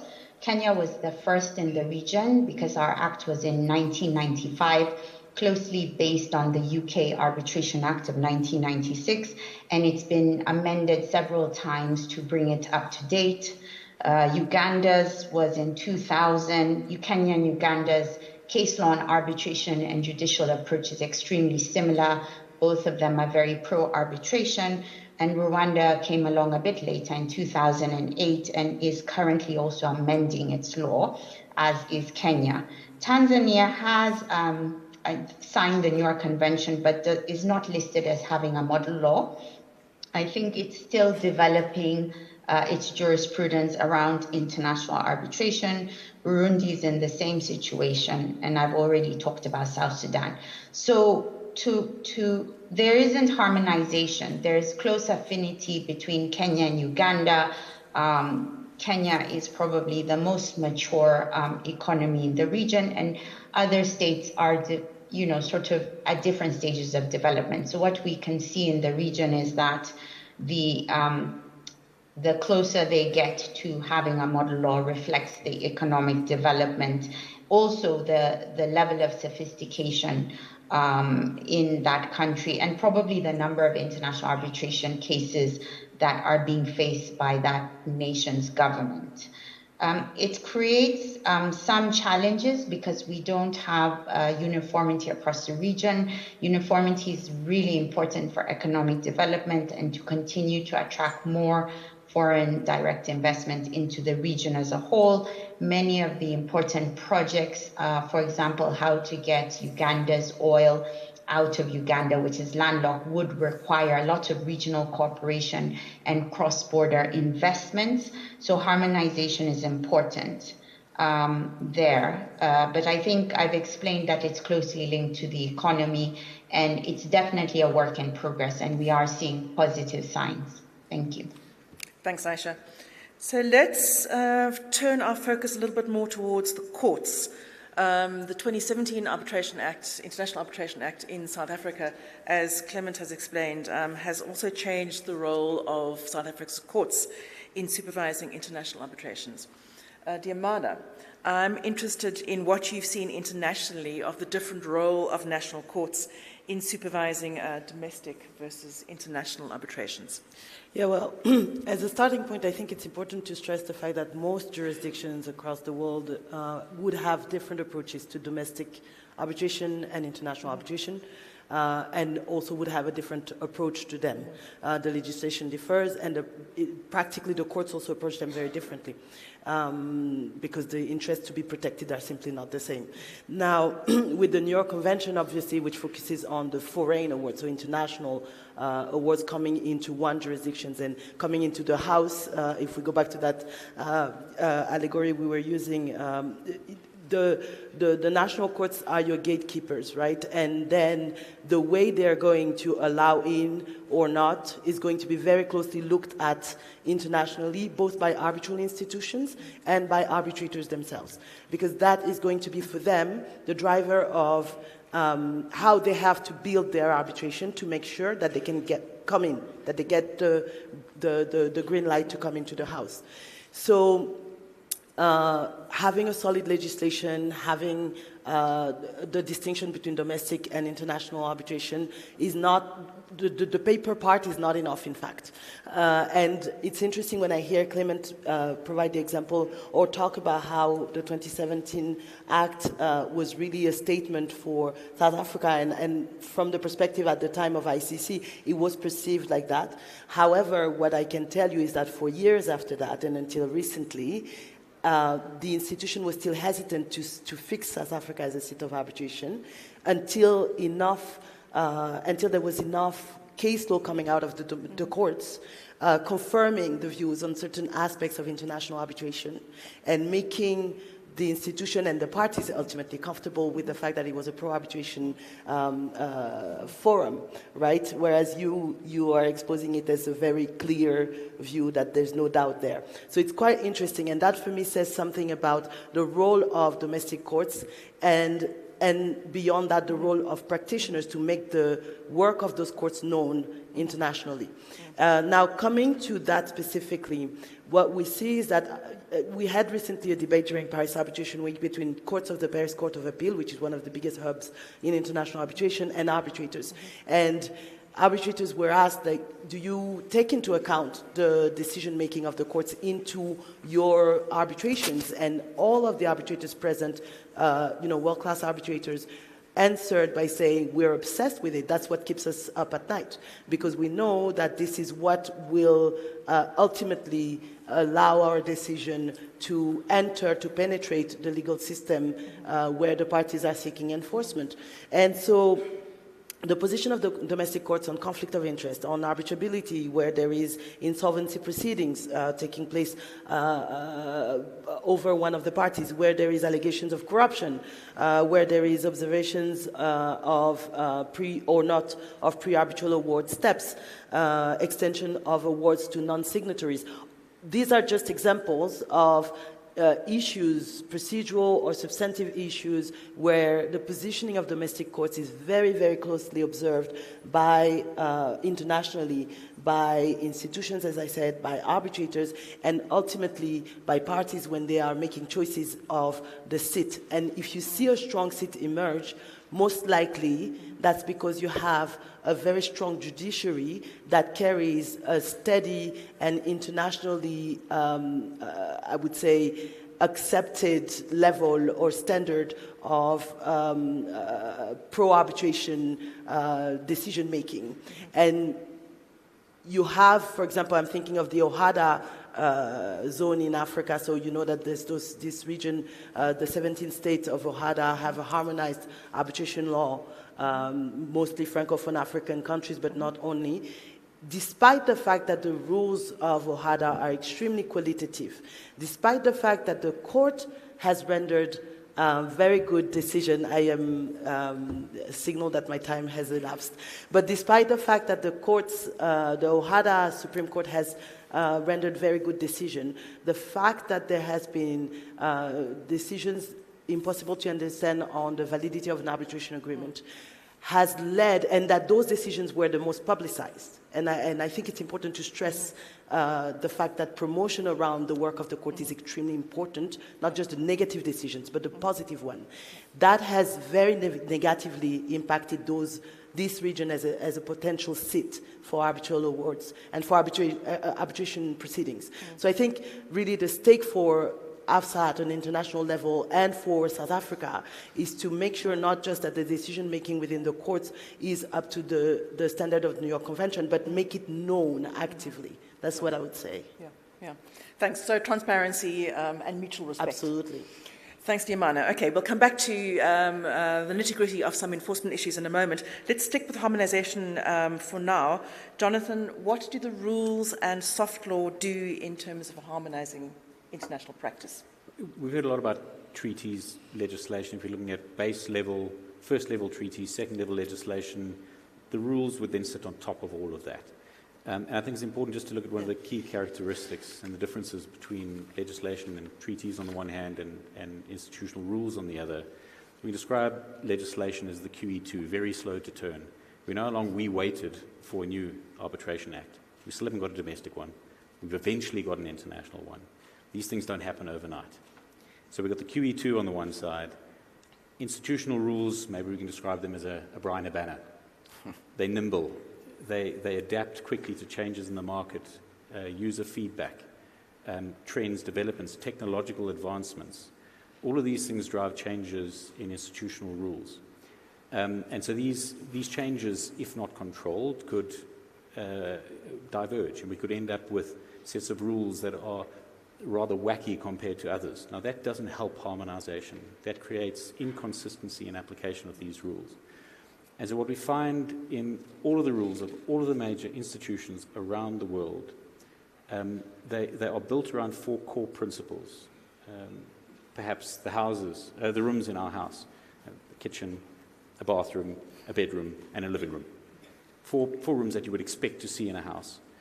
Party autonomy, tribunal efficiency,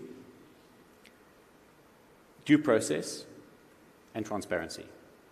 Those are the core principles that all the rules are built around, and those are the principles that you would expect to see in any reputable set of institutional rules. If you're missing one of those, chances are you're never going to be chosen. And we must remember that as users of institutional rules, quite often the rules are very similar, and so we look for easy reasons to exclude rules as opposed to move toward a set of rules. And wacky principles is the first red flag when you're analyzing institutional rules. You go, well, that's never tried and tested. There's no court interpretation. There's no global interpretation as to how it is to be applied. So when we embarked on the 2021 drafting process, we got a lot of feedback. They came up with some rather creative ideas as to how we could make the rules unique, African, South African. And at the end of the day, every one of those unique proposals created uncertainty in the international market. And so where we landed was something that has been described as vanilla. But sometimes vanilla is exactly what you want in a set of institutional rules because you want them to be predictable. You want to know how the tribunal is expected to interpret those provisions. And where you've got international jurisprudence around certain principles, it's very difficult for an arbitrator to go off-piste and interpret in a different way. So that was very, very important. And just a word quickly on soft law and where that fits into it. Now, soft law is not law. Soft law has emerged from commerce. We know that legislation changes very, very slowly. We have the rules, but often soft law guides changes in rules and practice and procedures. And so we have a number of guidance notes that tribunals often suggest that the parties adopt, and until they've been adopted by the parties, they are not binding. But more often than not, they are influential in the way that we interpret the rules and the way that procedures are followed in arbitration. And so that's a very, very important area of development or driver for development in arbitration are the soft law tools at our disposal. And whilst we in South Africa may not have had that much exposure to these rules, that is growing in popularity and acceptance. And I would encourage everyone to carefully consider the adoption of those soft rule principles in their procedures, because that ensures that there is an alignment with international best practice and the way in which we operate our arbitrations. Yeah. And we're constantly watching each other, right? I think there's a real sense of community in the international arbitration community. You know, we're very interested to see what other arbitral institutions are doing, what other institutions that are developing soft law are doing. So I think we watch with interest, with a little bit of competitiveness, but often with a great deal of collaborativeness. And we collectively, I think, are coming to a good place. Okay, as promised, let's move on to talk a little bit more about enforceability. You know, it's a cliche to say that an award is no better than the paper it's written on if you actually can't go to a national court and be confident that your award is going to be enforced. So, Clement, what is the responsibility of arbitrators in ensuring the enforceability of their awards? Yeah. So I'd say ensuring the enforceability of the award is probably an arbitrator's main responsibility. When they get appointed to be arbitrators, somebody has in mind that I want the outcome of this process that I'm initiating, I want to enforce it. I may want to enforce it in this country, but in all likelihood, I may want to enforce it in another country, and that is something that should guide the arbitrator from the beginning of the arbitration up until the end. And I think as an arbitrator, it's important to bear in mind when you are now going to write the award, who you are writing for, because you are writing for a number of parties when you are writing an award, but one of the parties that you are writing for is some national court that will be asked to recognize and enforce the award. And from the perspective of that national court, that judge has not been a party of the arbitral proceedings, but needs to understand what has happened in this arbitration, and has everything been complied with, that I'm now being asked to enforce this arbitration award. The other segment that you need to think about when you are writing an award are the parties, and usually the victor is not really interested in your reasoning. They are more interested in the operative part of the award. So it's very important that for the losing party, they understand that you had regard to their arguments during the course of the arbitration, and you properly considered them, and you found against them. And that is the contractual nexus between you and the parties who approach you to be an arbitrator. But also importantly to bear in mind, another stakeholder that you are writing for is the arbitration institution, because you are appointed as an arbitrator and you act as an arbitrator under the access of a particular set of arbitration rules. And it's important that you show in your award that you applied those rules, and don't take anything for granted, that people will see that obviously I applied Article XYZ. If you have applied that article, state that in your award and provide the procedural history. And maybe just as a more practical way that I have this in mind is that you should probably start writing an award early rather than later. Don't start at the point of wanting to write an award after the hearing, because I think that when you start early, you identify the issues, firstly the substantive issues, but you also identify the procedural steps. And if there's a gap, you can identify it early and try to address it before the end of the arbitration. And another important thing I think to bear in mind, always have regards to Article 5 of the New York Convention during every step of the arbitral process, because ultimately the party that wants to enforce that award may face challenges in relation to Article 5. But I think very importantly, and something which I hope that all arbitrators are doing, is have a checklist as you're going through the arbitral process, and just tick off that you have complied, for example, with things that are required by the law of the seat, by things that are required by the arbitral rules. So those are more practical things that you can do. And I think that don't work from memory, say I've done this 20 times, I surely know what I need to do. There can be that one instance where your memory can fail you and you omit something important, which can lead to a challenge to your award.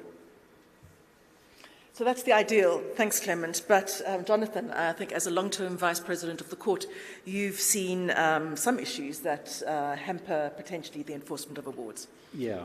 I think the one thing to start from is arbitrators drafting an award sometimes fall into the trap of thinking that the award is only going to be enforced in South Africa. And so we start from principles, well, it's South African law governed dispute, and of course the judges will understand what I'm talking about. But when we're talking about international arbitration, you're drafting your award for enforcement in a foreign jurisdiction.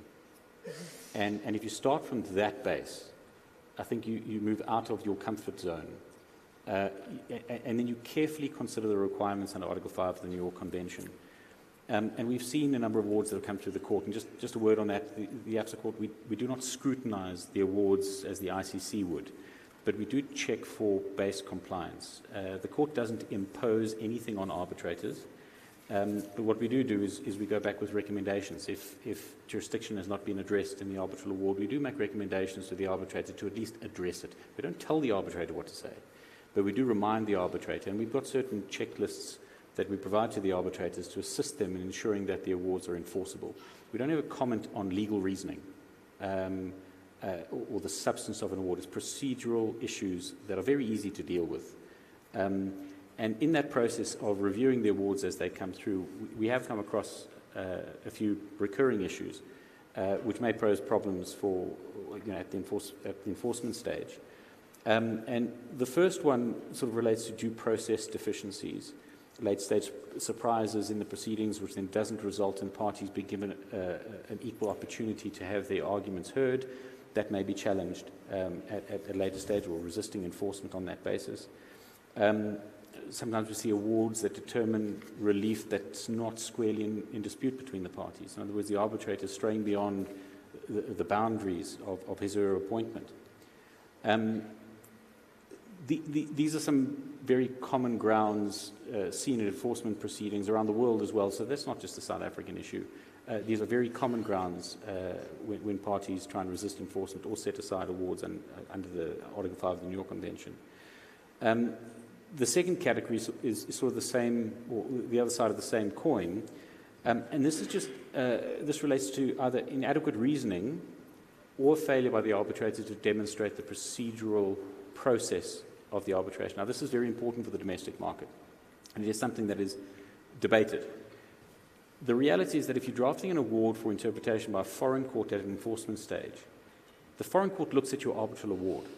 If the other party says due process was not followed, and on the face of the award it is not demonstrated that due process was followed, there's no obvious defense to that.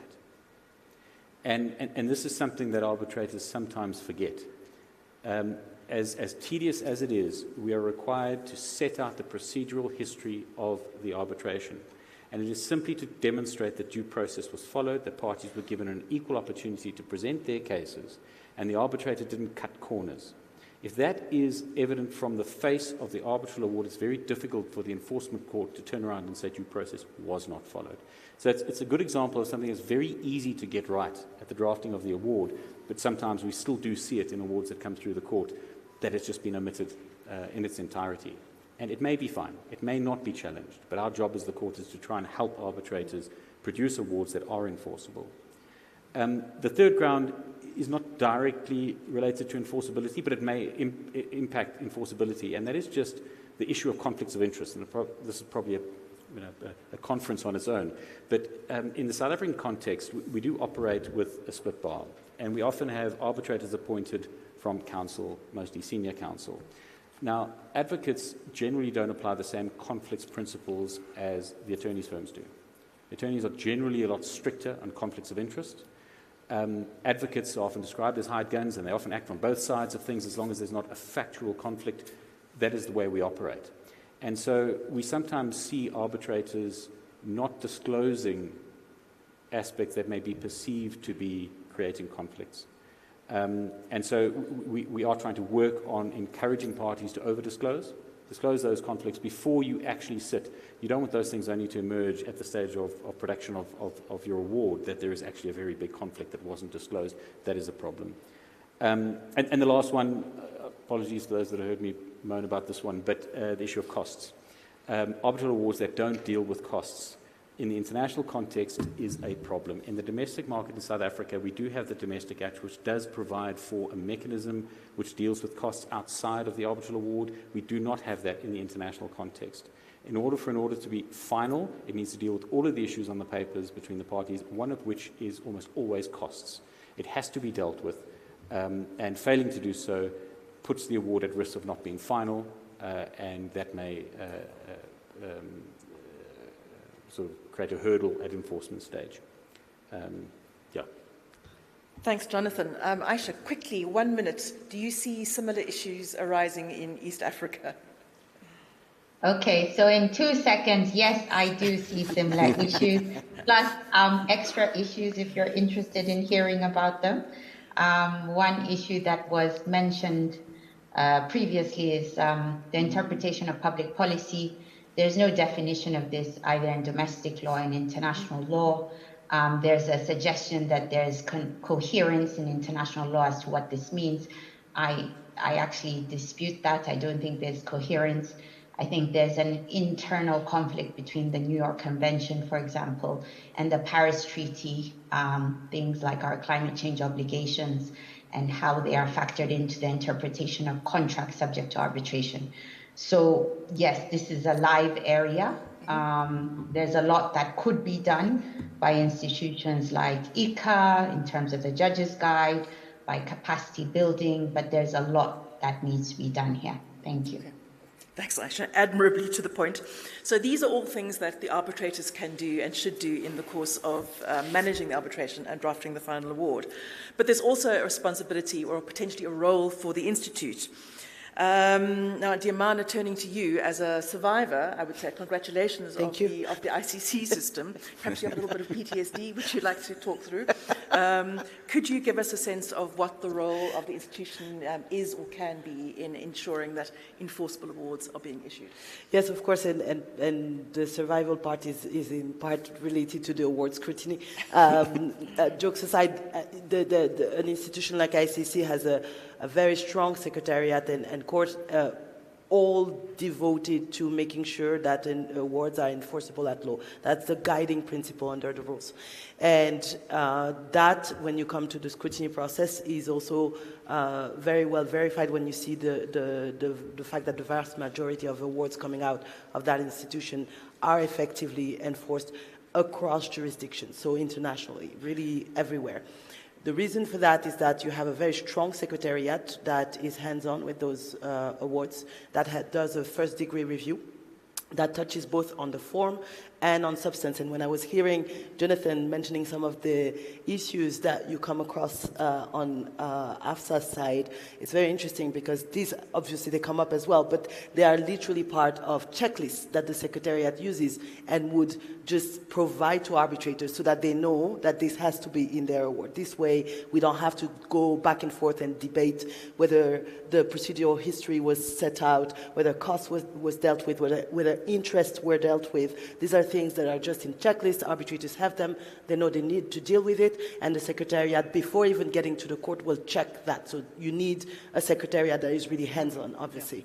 Beyond that work, there's also, beyond the form, that I should say also goes to even providing arbitrators with a markup of their awards. That can sound a bit invasive. But that's what ICC does. The Secretariat does markups, and so that means also sometimes reading thousands of pages, going through, very long and heavy construction awards, and picking up on numbers that were wrong, but that are essential when it comes to enforceability. Mm-hmm. If you get the currency wrong in your dispositive part, your award is simply useless, worthless. If you get the seat of arbitration wrong, at the signature page, which happens where arbitrators are human, same, your award won't get anywhere. So markups are made by the Secretariat to ensure that these things are covered. So obviously it's a much bigger Secretariat than the one that Svetlana here is leading, but it is important to stress that fact. Now the court at the ICC also goes to the extra length of looking at what the arbitrators did on the merits of their award. And there, although the rules indicate that they can make recommendation to the arbitral tribunal on the substance, with always the idea of making sure, and that there I go back to what Clement was saying earlier, that the award is capable of being understood by the losing party and by the judge that is going to be in charge of enforcement. These are really, truly the people you're drafting your award for. So the court will then look at the reasoning, and if the reasoning is lacking or is not clear, it will make those recommendations. Then you can think, well, there are only recommendations, but the reality of the ICC system, I'm not saying it should be like that everywhere, is that if the court makes a recommendation and it's not picked up by the arbitrator, then the award is simply not going to be approved. And there's going to be back and forth until, at some point, the arbitrator either complies or has a very clear explanation as to why the Secretariat and the court have not understood that this was sufficient as it is. So, again, very heavy work of scrutiny, but that has proven to be quite efficient. And honestly, I mean, coming out of there, if I was to provide any advice to any institution in doing that work, and with the objective of carrying, a strong seat or a strong institution, I would say that's something you actually want to imitate, because I think it's efficient. And one last word, coming back to or stressing something that Jonathan mentioned, the award is indeed not drafted or scrutinized with only one seat in head. And that's also one of the strengths of an institution like ICC, is that you have on the court and within the Secretariat practitioners from many different jurisdictions who are able to draw the attention of the arbitrators on the mandatory rules in a very large number of jurisdictions where they operate in terms of the law, substantive law applicable to the dispute or the law at the seat.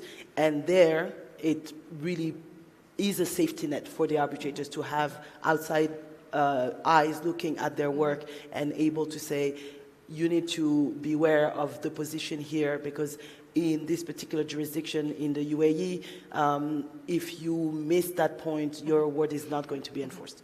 So yeah, I think that that's really where, these are kind of the key elements, I think, in the scrutiny process that institutions need to be aware of, and Great. So that's how intense it actually could be. That is not the system within AFSA International. Jonathan, do you want to say a word or two about the light touch scrutiny that the court does do?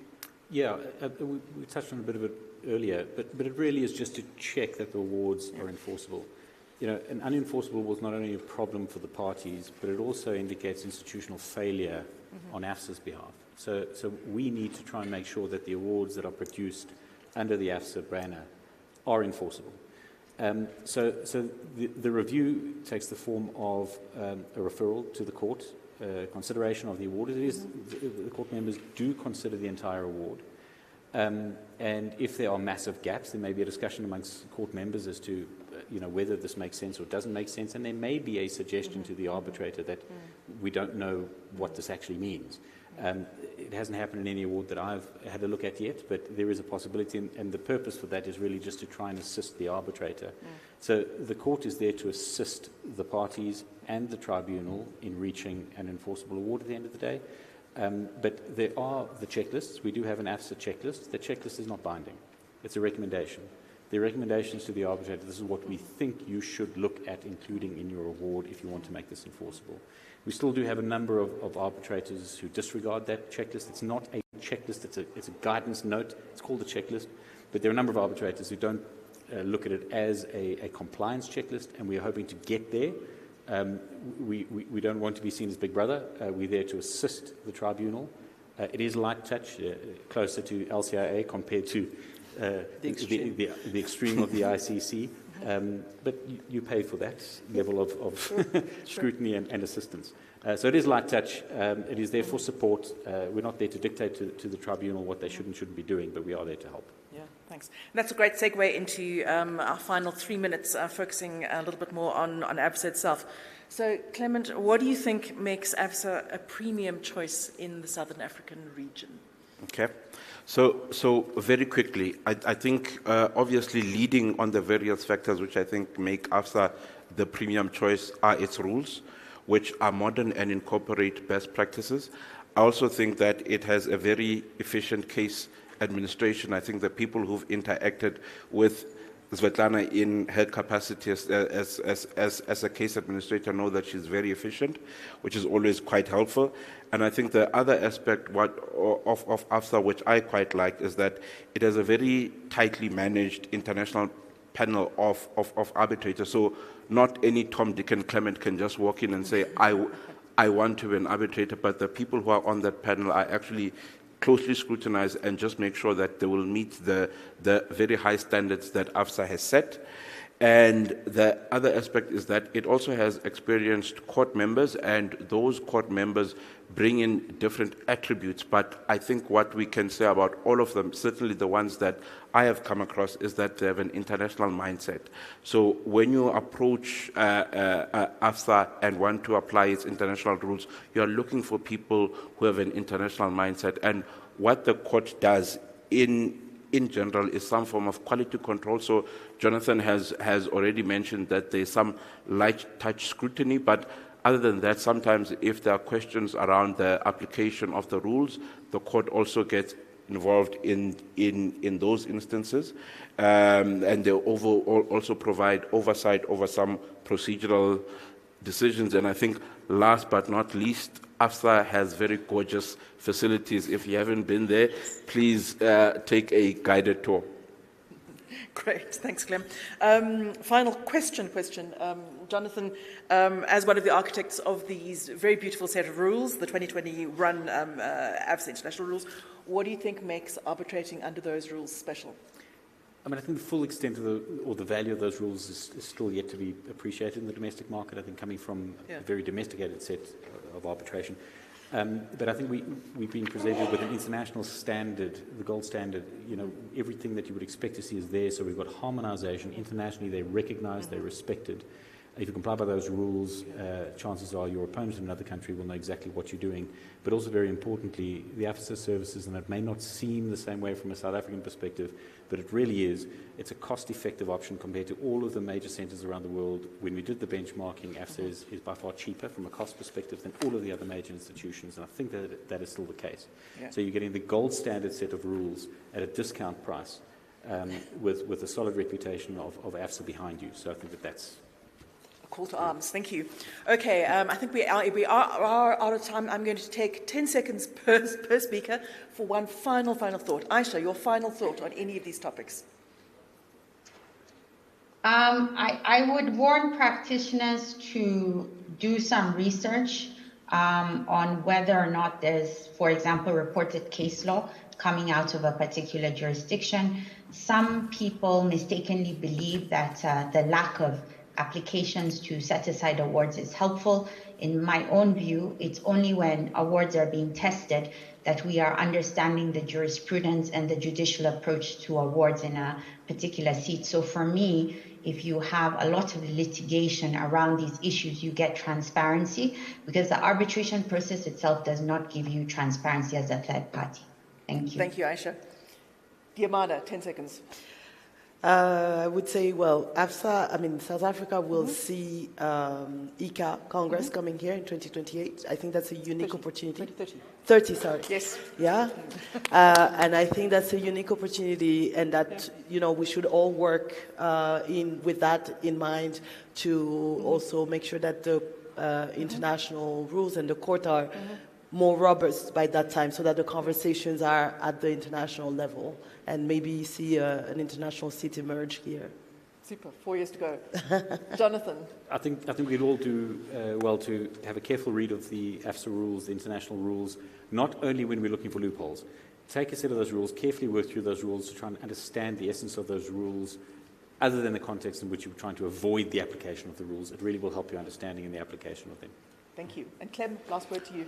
So my 10 seconds I want to use maybe to mention something that I didn't mention earlier, but I think that South Africa adopting the model law also helped quite a lot in the region, because subsequent to us enacting our International Arbitration Act, I've had a lot more queries from colleagues in other parts of the continent asking about South Africa as a seat, and I've seen them incorporating it as a seat, and I think that works in conjunction with sort of the very strong judiciary that we've had. So, and I think it's something that we ought to encourage more of having African parties using more African seats, but obviously you need to know what you're getting yourself into. But I think that's one of the sort of key takeaways that I've taken from the last 9 years of our International Arbitration Act. Thank you. That's a great note to end on. So please join me in thanking all of my panelists.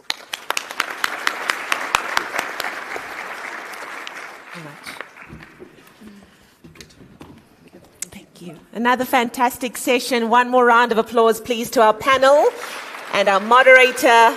A very insightful exploration into how the institution is positioning itself internationally and, of course, contributing to the development of arbitration practice across jurisdictions. Ladies and gentlemen, before we break for tea, we would like to call up Roman Shokov, who is the Secretary General of the Russian Arbitration Association. as well as CEO of Arbitration Foundation Southern Africa, Andile Nikani, who will be signing a memorandum of understanding this morning. It's going to happen at the table on the right of the stage. A very momentous occasion. You can give them a round of applause.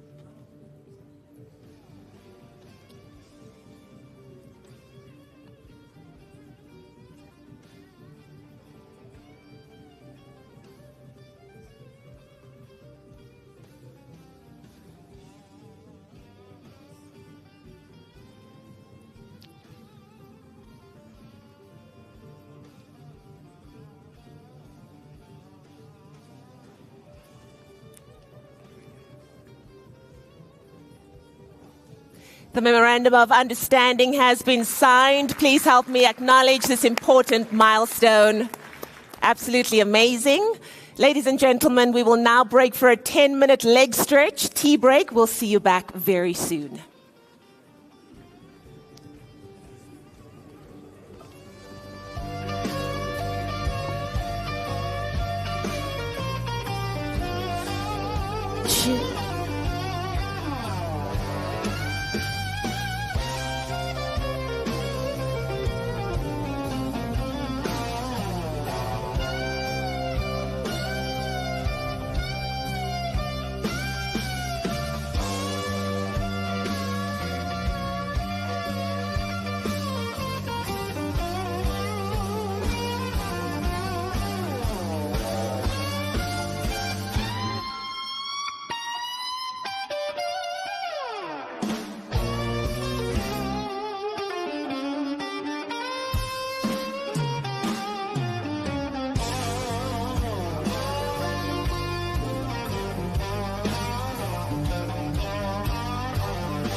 All right, ladies and gentlemen, welcome back to session 3. I hope you had a very good tea break.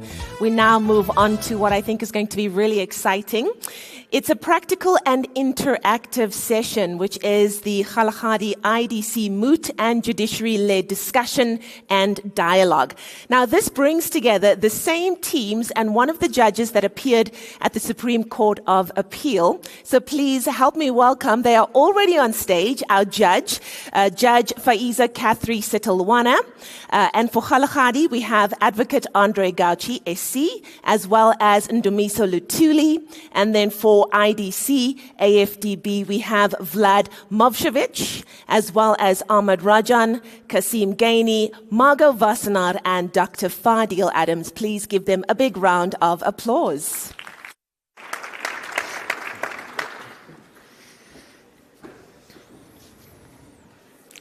Good afternoon, ladies and gentlemen.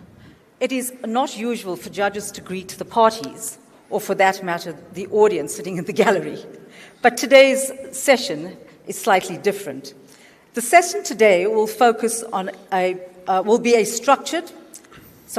session today will be structured as a bench-led judicial arbitral dialogue, anchored by a focused advocacy component based on the recent decision of the Supreme Court of Appeal in the matter of the Industrial Development Corporation and the African Development Bank versus Kgalagadi Manganese Pty Limited and 2 others.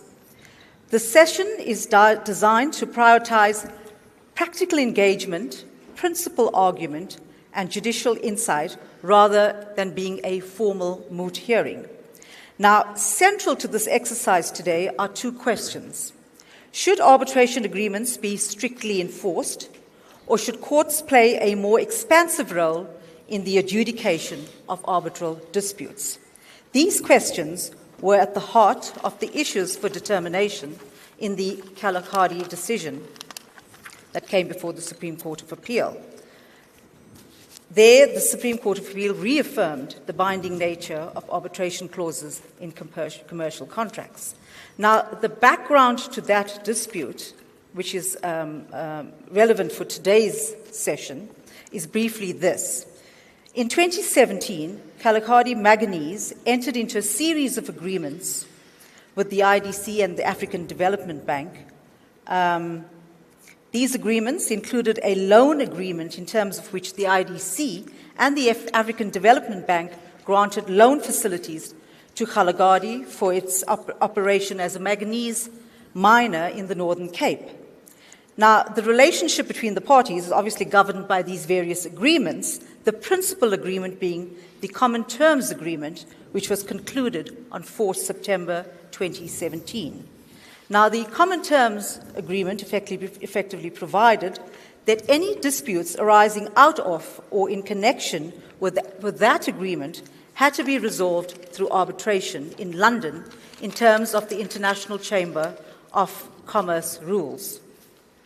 Now, Clause 5 of the Common Terms Agreement regulates the Kgalagadi repayment obligations. Kgalagadi defaulted on these obligations. The IDC and the African Development Bank, acting in terms of their powers under Clause 24.30 of the Common Terms Agreement, issued separate notices of default to Kgalagadi, accelerating the entirety of the debt. Kgalagadi was, in other words, obliged to pay the whole debt immediately. On 29 April 2020, the IDC instituted a business rescue application in the Gauteng Division of the High Court. At the time, Kgalagadi was indebted to the IDC in the amount of more than 3 billion rands. Currently, Kgalagadi is indebted to the IDC and the African Development Bank in excess of 6 billion. Sorry, it's not 3 million rand, but 6 billion. So it's 3 billion and 6 billion. The application for business rescue was struck from the roll on 29 May 2020 for want of urgency. Now, the IDC is not only a creditor of Kgalagadi, but it's also a minor shareholder in Kgalagadi with a 20% shareholding. The major shareholders of Kgalagadi are Kalahari Resources and Kgalagadi Alloys. They are not parties to the Common Terms Agreement, but are parties to two separate agreements, namely the Guarantee Pledge and Cession Agreements, which were concluded in September 2017 with the IDC and the African Development Bank, respectively. Now, subsequent to the IDC instituting the business rescue application, Kgalagadi and its shareholders brought an application in the High Court to inter alia compel the IDC and the African Development Bank to restructure the debt. In addition to an order directing the IDC and the African Development Bank to restructure the loans to Kgalagadi, the Kgalagadi parties also sought an order directing them to consent to the termination of a mining contract concluded with Murray and Roberts, which Kgalagadi blamed for the business rescue application. They also sought to interdict the IDC and the African Development Bank from exercising their security rights in terms of Clause 1.1.248 of the Common Terms Agreement, consequent upon their default. Now, Kalahari Resources and Kgalagadi Alloys, the shareholders of Kgalagadi, were party to this application, which I'll call the Kgalagadi application. Now, in opposition to this application, the IDC and the African Development Bank raised a number of preliminary objections. The ones that are relevant for purposes of this hearing are, and I shall read this out to you as it appears on the papers of the applicants.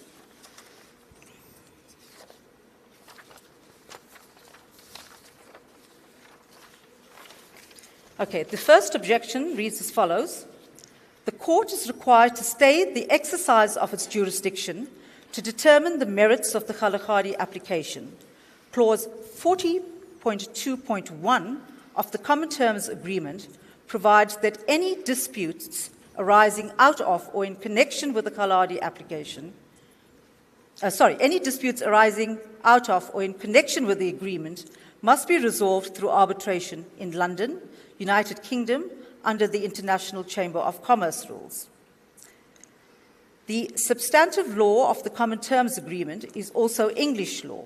Kalahari's attempt to bypass this arbitration clause and bring the matter before a domestic court contravenes the agreed-upon dispute resolution process. The second preliminary objection raised is that, for purposes of this hearing, is that AFDB, the African Development Bank, a respondent in the Kalahari application, and a necessary party in that application, is immune from the court's jurisdiction under Article 52, sub 1 of the African Development Bank Parent Agreement, which was given effect to and recognized inter alia by Article 4 of the African Development Bank Host Agreement, recognized and enforced through South African law, specifically the Diplomatic Privileges and Immunities Act 37 of 2001.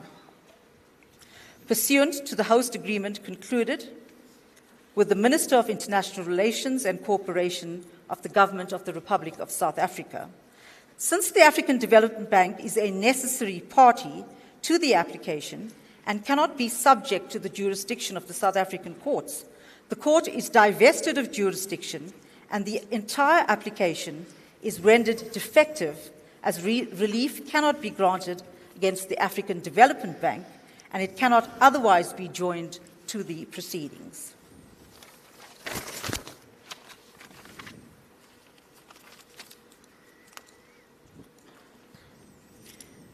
The High Court found, sorry, let me just, 1 second.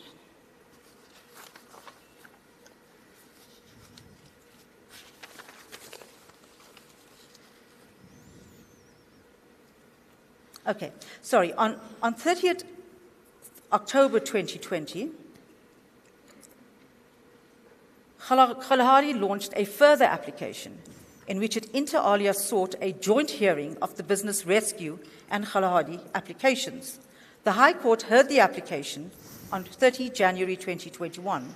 On 22 July 2021, it ordered a joint hearing of the two applications on the basis that the substantive adjudication of the one application involves a consideration of the factors raised in the other, and it may be more convenient not to require their regulation simply for the sake of form. The High Court did not order a consolidation of the two applications.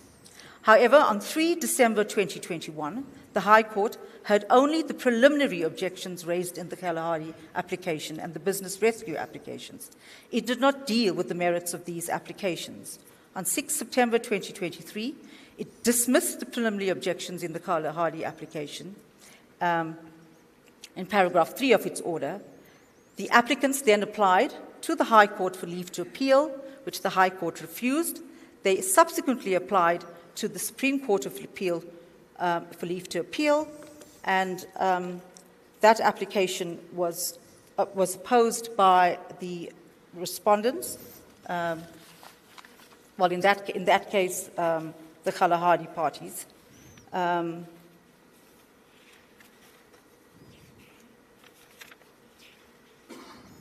The SCA referred the application to open court for a hearing in terms of 17.2, for an oral hearing in terms of 17.2d of the Superior Courts Act.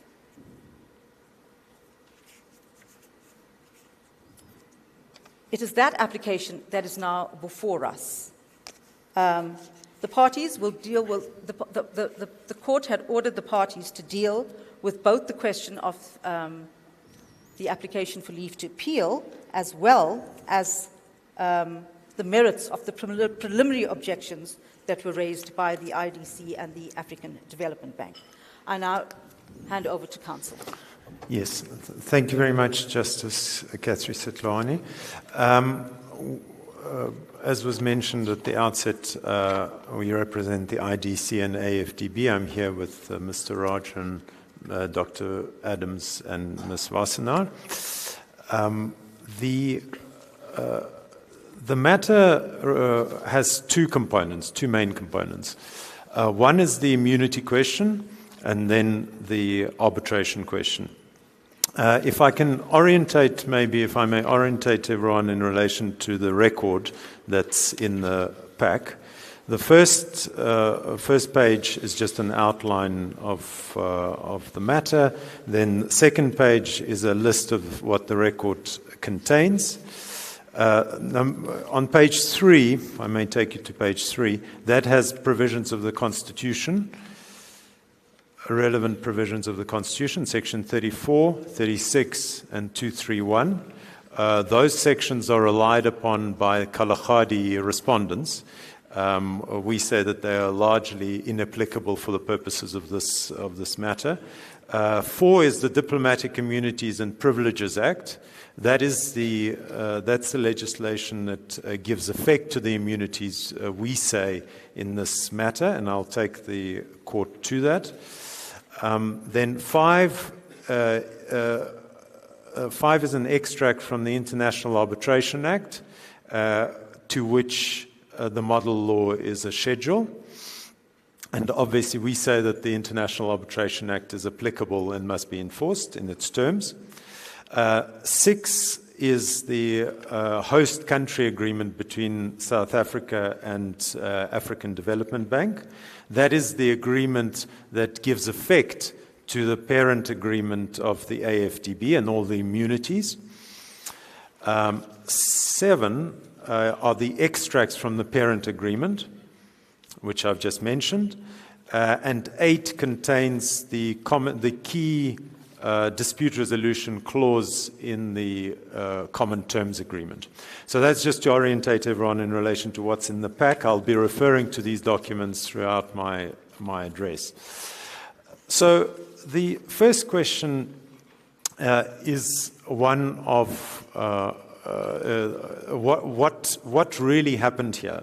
So as was outlined by the court, it's finance agreements were concluded by the parties in 2014 and 2017. Those finance agreements contained a variety of repayment obligations, as one would expect.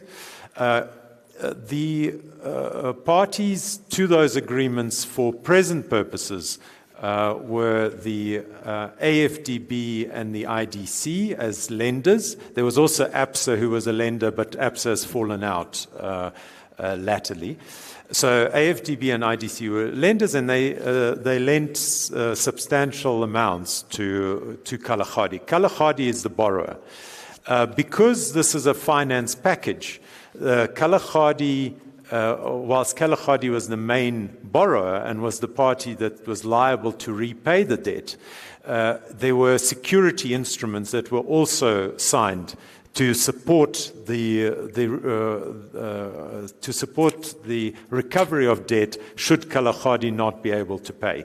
And therefore, that's where the shareholders came in. They pledged their shares and they pledged their interest in Kalahari to the lenders as security for the transaction, which is quite normal. But the common terms agreement itself was concluded for present purposes only between Kalahari as the borrower and the two lenders. The security instruments, which are separate agreements, were concluded between the Kalahari shareholders and a special purpose vehicle set up for the purposes of realizing security should it be necessary. So that's the framework that was agreed. And under the common terms agreement, which is binding as between Kalahari as borrower and the lenders, there is the dispute resolution mechanism. And I'd like to take the court to that on page 5 of the bundle. That sets out in 40.2 the jurisdiction question. And that's a pivotal aspect of the arbitration of the argument on arbitration. It says, subject to clause 40.2.10, any dispute arising out of or in connection with this agreement, including any question regarding its existence, validity, or termination, shall be referred to and finally resolved by arbitration under ICC rules. And then, as the court has pointed out, what we also contend is that it's clear from the clause that this would be under English law, it will be in London as the legal seat of arbitration, and it will be pursuant to strict timelines set out in this clause. How should the court interpret this? Yeah. The provision? So this is what this is the nub of our argument. Yes. We say that the disputes that have been raised in the Kalahari application, which have been raised before the High Court, are actually disputes that arise out of this agreement, arise out of or are in connection with this agreement. And therefore, each of the disputes, and I'll just maybe give a summary of the disputes. The disputes are effectively that Kalahari disputes the obligation to repay the loan facilities. That's the first main dispute. The second dispute is a dispute relating to whether the financial model which underlay the whole agreement should be changed. And then there are also other assumptions that Kalahari contends under the agreement are erroneous.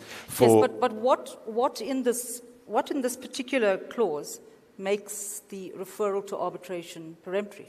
Yes, thank you. That's clear from 40.2.1 in the first place, because it says any dispute arising out of shall be referred. So the language that's used is peremptory in its terms, and there are cases without number which say that firstly arbitration clauses are generally interpreted as being peremptory, unless the wording is otherwise.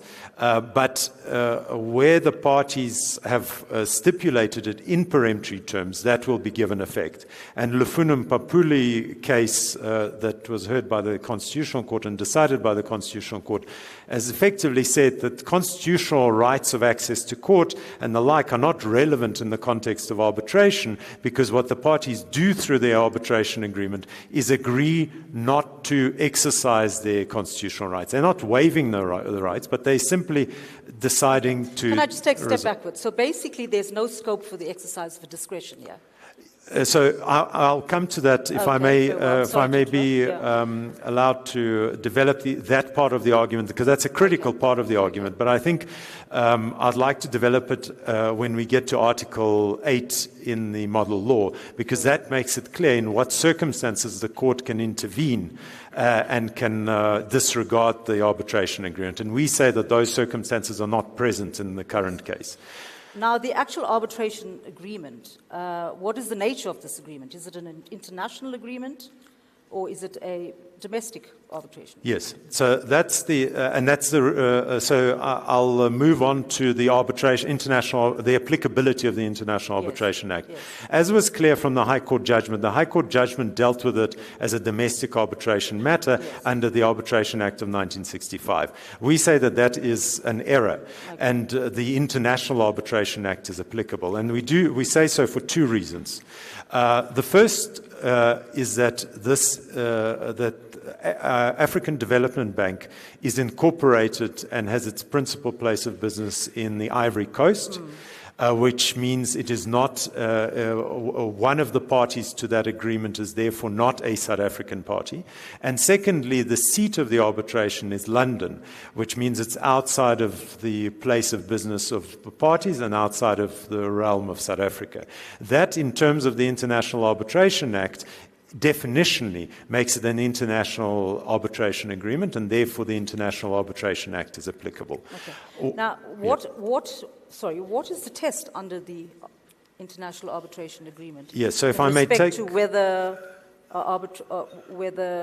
an arbitral dispute should go to arbitration or to the court of the applicable country. Yes, Justice, and if I may take you to page 4 of the bundle, that sets out Article 8, the provisions of Article 8 of the International Arbitration Act. Sorry, so it's page 4? 4. Beg pardon? The paginated page 4. Are we all on the same page here? I'm hoping so. Yes. Article 8. So Article 8, this is, so the International Arbitration Act has two components. One is the main body of the Act, and then it cross-refers to Schedule 1. It incorporates the model law into South African law, and this is an extract from Schedule 1. So Article 8 of Schedule 1 has the following provisions, and this is a uniform provision that applies to in all model law jurisdictions. This is the way one adopts the model law, and that's quite important for the purposes of our argument relating to what context the court should take into account in deciding how to interpret Article 8. Article 8.1 says a court before which an action is brought in a matter which is the subject of an arbitration agreement. An arbitration agreement here is defined as an international arbitration agreement, shall, if a party so requests, not later than when submitting his or her first statement on the substance of the dispute, stay those proceedings and refer the parties to arbitration, unless it finds that the agreement, and this is the operative part, is null and void, inoperative, or incapable of being performed. Okay. So that is the test we submit that the court needs to apply, and the test is a strict one. And if we look at the case law, at the UNCITRAL Case Law Digest, and if we look at UNCITRAL Travaux Preparatoires, which are relevant to interpretation of this, it's clear from those instruments that it's meant to be a very narrow set of exceptions. Yes. How does the test under the International Arbitration Act differ from the test in the domestic arbitration? Yes. So under the Arbitration Act of 1965, there's Section 3 and Section 6. Section 3 of the Arbitration Act of 1965 says that where the court may, in the exercise of its discretion, which has effectively been interpreted to mean where justice demands, may order that the disputes which were subject to an arbitration agreement actually proceed before court. Now that is that correct? Where justice demands, it's not on good cause or something. Good yes. Cause No. Well, it's been interpreted as meaning where justice demands, but the courts have also said that should be exercised only in the clearest of cases where a compelling case has been made out, and that's clear from Constitutional Court and SCA authority on the point. The case that I would cite for that proposition is the De Lange case, which went through to the SCA and then went up to the Constitutional Court, and I think Justice Moseneke wrote the judgment there. And he said, well, it needs to be narrowly interpreted, and if the parties had willingly agreed to submit it to arbitration, the court should intervene in rare cases. But at the same time, we must acknowledge the fact that in domestic contexts, the courts have referred matters to arbitration where, for instance, there was a multiplicity of parties, or where there were overlaps in evidence, and therefore it would be completely inconvenient to refer it to arbitration. Whereas, can I just stop you at this point? It's not clear from the High Court judgment that, well, firstly, the High Court did not apply the International Arbitration Act to the issues before it. It applied an interest of justice test, which it then said was in the interest of justice to basically refer this to arbitrate, to refer both the business, to refer the arbitral dispute to it to deal with in the High Court, and basically for the business rescue and the arbitral dispute arising out of the Common Terms Agreement to be dealt with together. But there wasn't an actual consolidation of the two applications. Am I correct? Yes, correct. There was no formal consolidation. What the court found is that it was convenient to hear both together because they had overlapping facts and circumstances. Yes. So the court. And is that correct? Well, there are overlapping facts, certainly. Yes. But the business rescue application does stand on its own in its own terms as compared to the Kalahari application. The business rescue application is an application that was brought by the IDC for the purposes of placing Kalahari into business rescue. It could only be brought in court. And that concerned whether that application is good or bad, concerns whether the test for financial distress was proven and whether IDC had standing as a creditor and the like. So there are statutory requirements. It can only be brought before court, so that's not an arbitrable dispute. Yes, and the relief, as I understand it, the relief sought in a business rescue application is quite different to that is sought in the Kalahari application. Yes, absolutely. Okay. What the Kalahari application seeks to do is to interdict any enforcement of the common terms agreement and to force the lenders to restructure the debt, essentially, and to revise a financial model and the assumptions. All of those are central elements of the common terms agreement. So the dispute that was brought by the Kalahari application is squarely one arising or in connection with the agreement, and we say that under the requirements of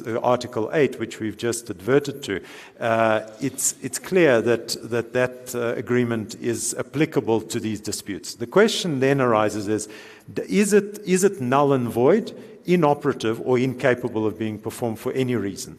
And what the case law has illustrated from all over the world, and the model law is an international instrument, and Kalahari relies now on a few other cases to support its case here, and we'll hear from them on the Supreme Court of Canada case. But we say none of those authorities assist them, because those authorities, in fact, assist the IDC and AFDB's case, because they make it clear that those requirements of null and void essentially means, is the agreement tainted by something that makes it, from the outset, completely ineffective?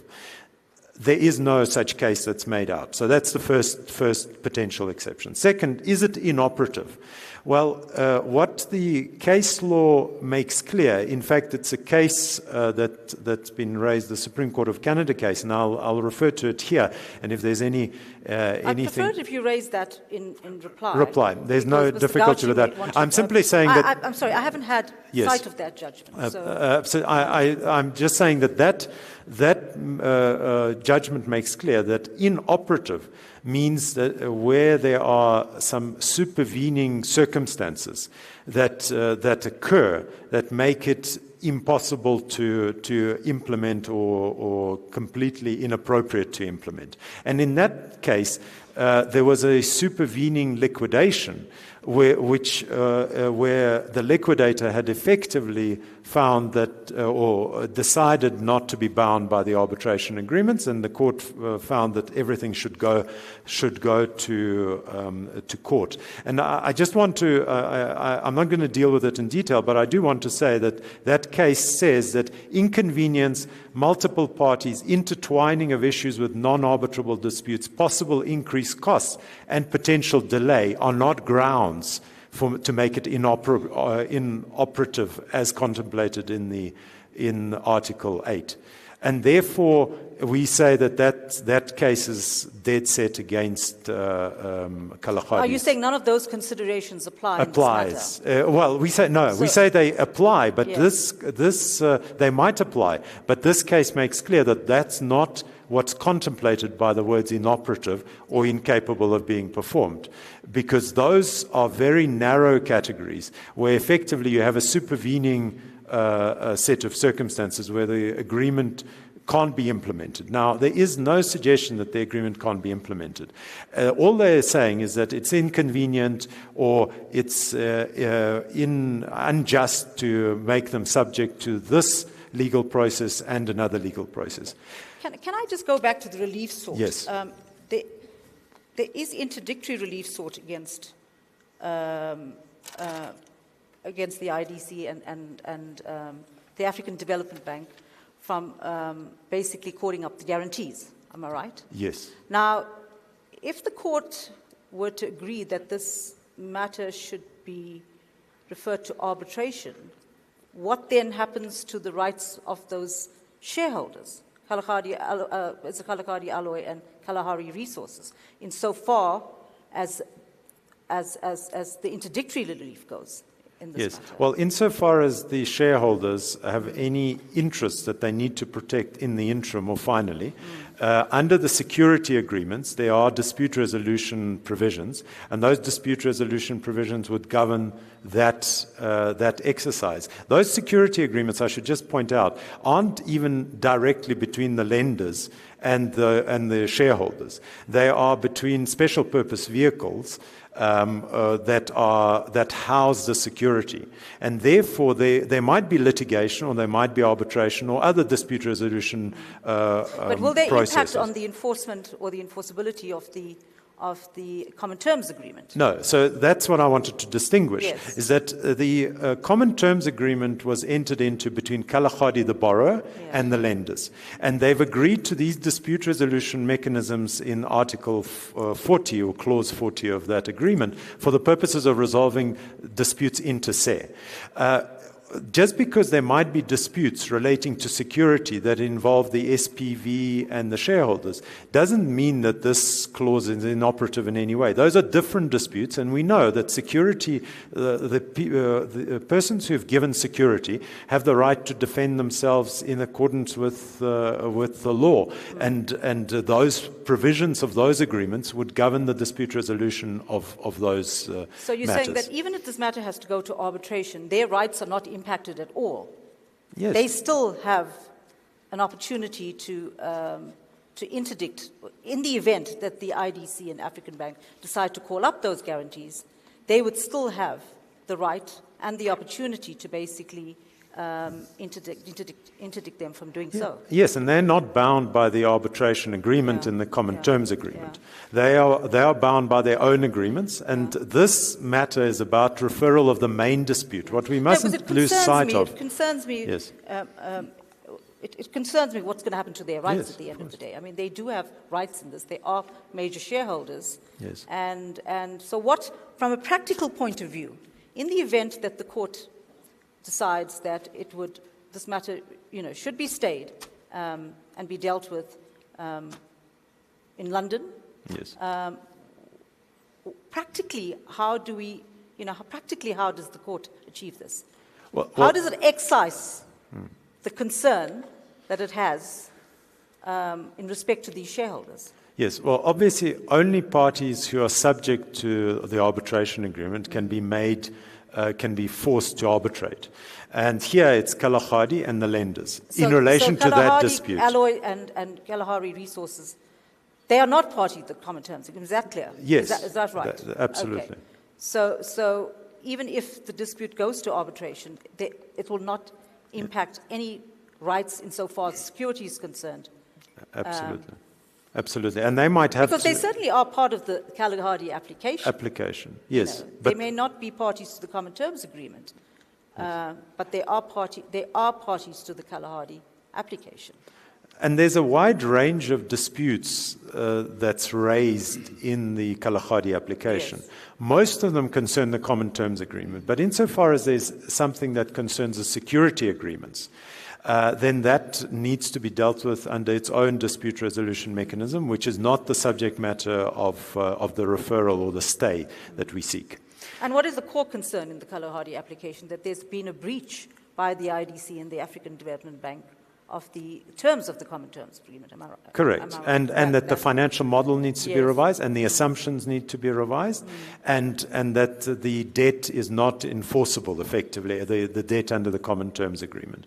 And an argument has been raised, or one of the arguments, and I do want to, we've dealt with most of the arguments that are raised from the other side, but one of the arguments that's raised is they say, well, IDC has an obligation under its own statutes to act as an organ of properly as an organ of state, whether that's reasonably or otherwise. So when it exercises its contractual rights, it must do so with a view to fulfilling its mandate under statute. Now, we say that's bad on the merits, but for purposes of the current matter, we take the merits as they stand. We say that that's also a dispute that's arising or in connection with the agreement, because it's settled law that arbitration agreements are to be construed holistically and and practically in a business-like sense, which means that business people, when they conclude, especially major finance transactions, they don't envisage a situation where one part of the dispute is going to be decided in this forum and another part in that forum. They agree that all disputes in any way in connection with the transaction have to be referred to arbitration. That's what happened here, and therefore IDC and others can raise whatever. But then you have. I mean, I understand that, but you have. So you have the Kalahari application, but prior to that, you have the business rescue application. Yes.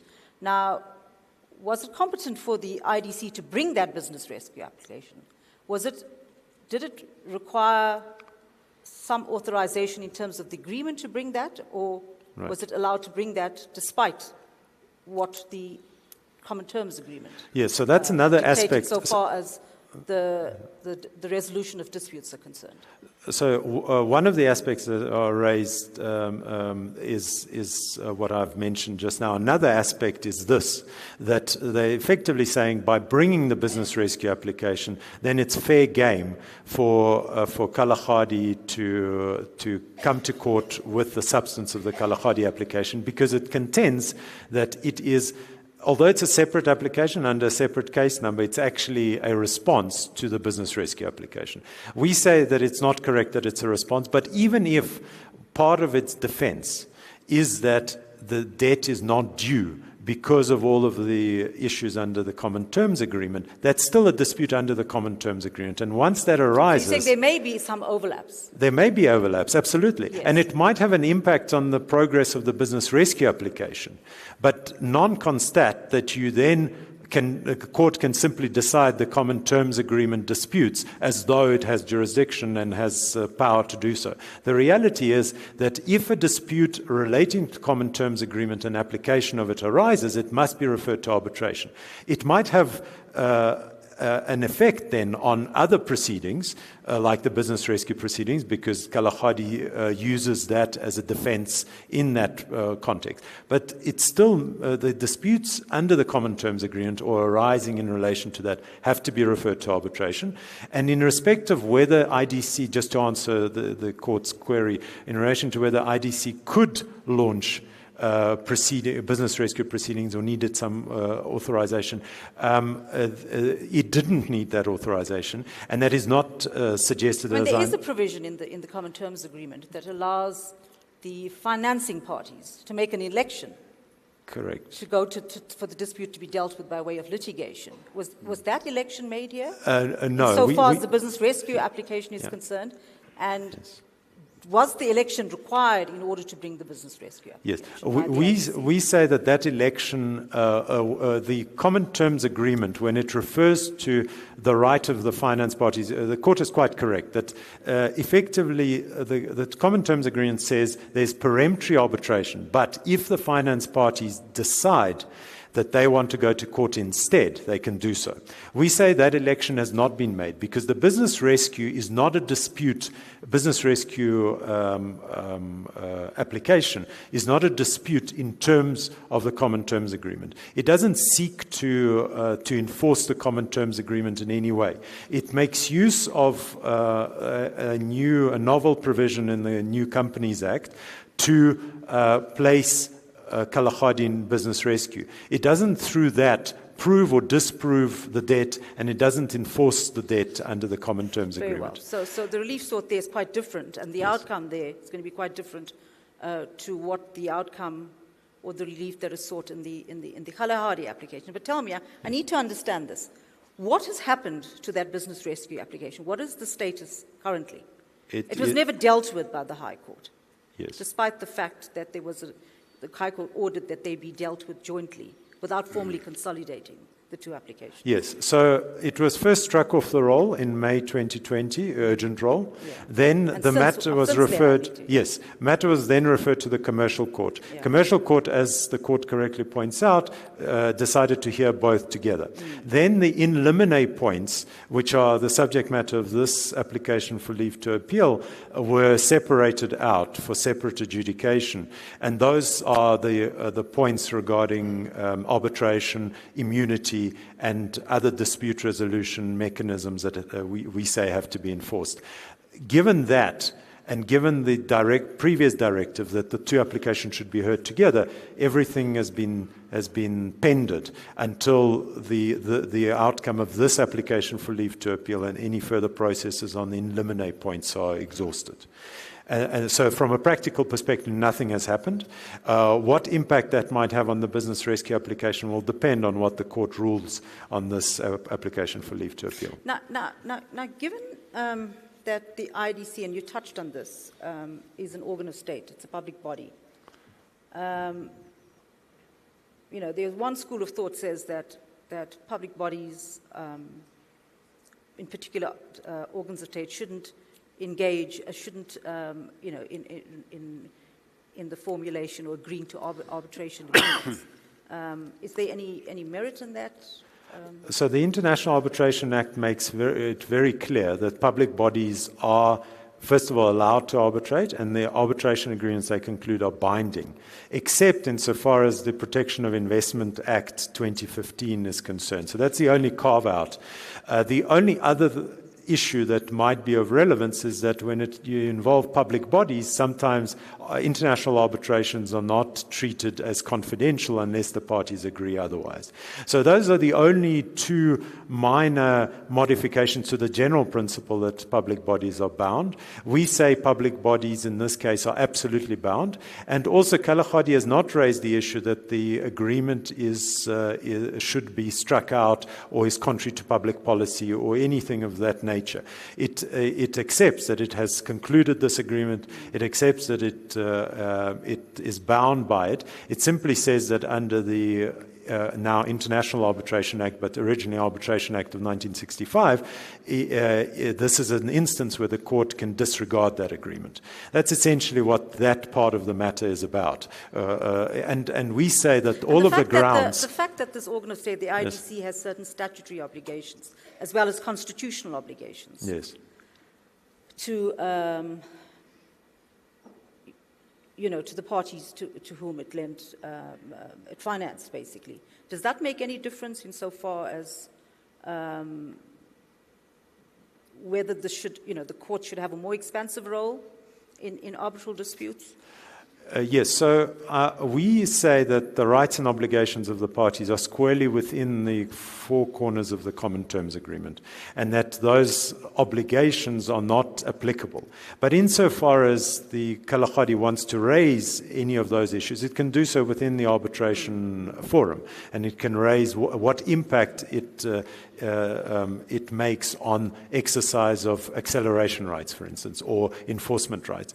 It's welcome to raise that. I should just point out that it's been settled law, certainly since 2001, the Cape Metro case, where the court has said that once a contract is concluded, even if there was an antecedent exercise of public power, once a contract is concluded, the rights and obligations of the parties are governed by that contract. And we say now this is a paradigm case of that, because here we have a major finance transaction involving both South African and non-South African parties, where a lot of money has been expended to finance a business venture. And the parties have signed agreements spanning hundreds of pages to suggest that there are some unstated obligations. Obligations are not stated in those agreements which should be binding, we say is risible. But all of whatever arguments they want to make on the merits, they can do before the arbitral tribunal. Our submission is that they will have an ample or more than ample opportunity to do to deal with those issues in that context. Can I just ask, in the business rescue application, did the African Development Bank, was the African Development Bank cited as an applicant in in the business rescue application? No, it wasn't. It was only the IDC that applied. Yes. And the suggestion by Kalahari is that the AFDB has acquiesced. They don't have any evidence of it, and there's no evidence on the papers that there's been any acquiescence in the business rescue application.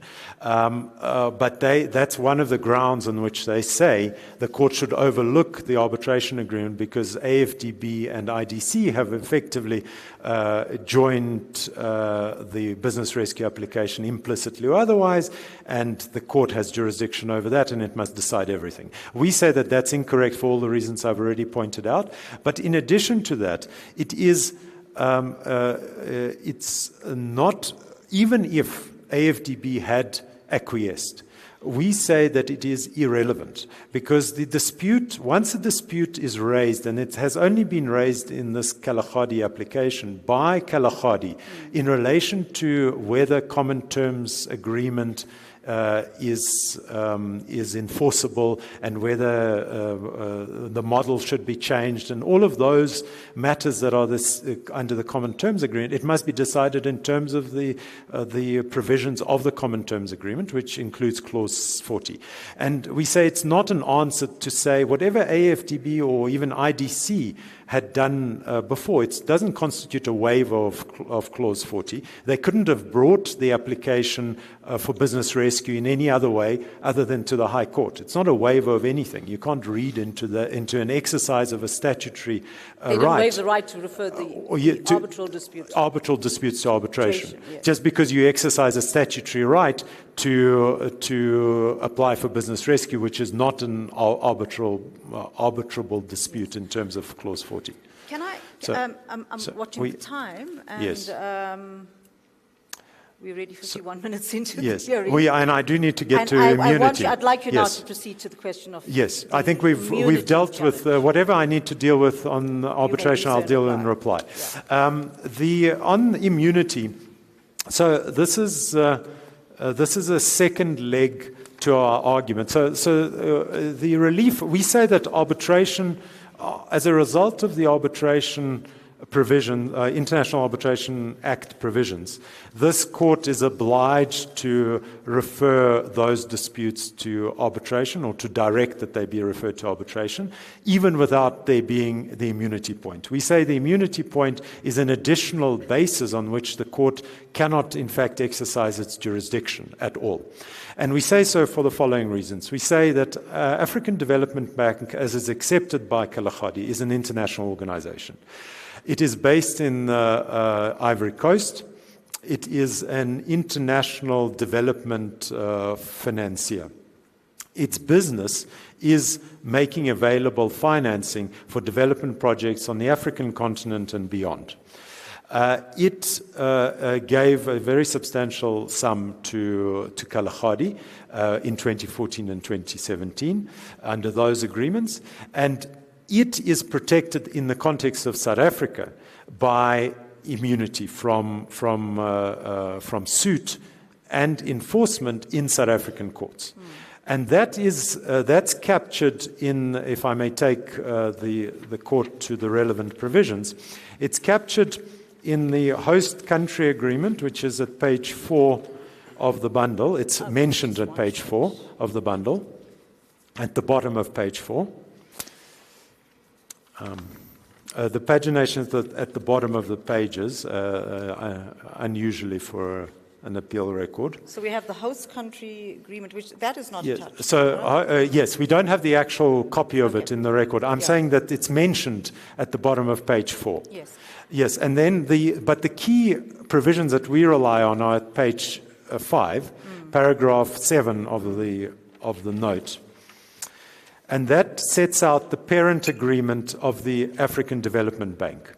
Now, just to take us back a little bit, 4th of August 1964, I think, 1963, the African Development Bank was set up. It was set up as an international finance organization, and many countries signed up to its charter. South Africa was not one of those countries. It acceded later on to the parent agreement. It acceded in 1995. Under that parent agreement, which hasn't changed to date, from 1963 to date, and which South Africa has acceded to in 1995. Can I understand, before we get to that point, Yes. can you just briefly, I need to briefly understand, well, I need to understand, Yes. briefly, I need to understand Yes. how the host country agreement relates to the parent. Yes, so I wanted to let me deal with that before I get to the Yes, parent I think agreement so, itself. yes. So the host country agreement, which was concluded in 2009, and then was reconfirmed in 2017, there are two sets of publications of that agreement, essentially incorporates all of the immunity provisions from the parent agreement into South African law. And so it makes it a part of the host country agreement. Paragraph 50, Article 52 and 59, which is over the page, at page 5, of the parent agreement are made part of the host country agreement in its terms, in terms of the host country agreement.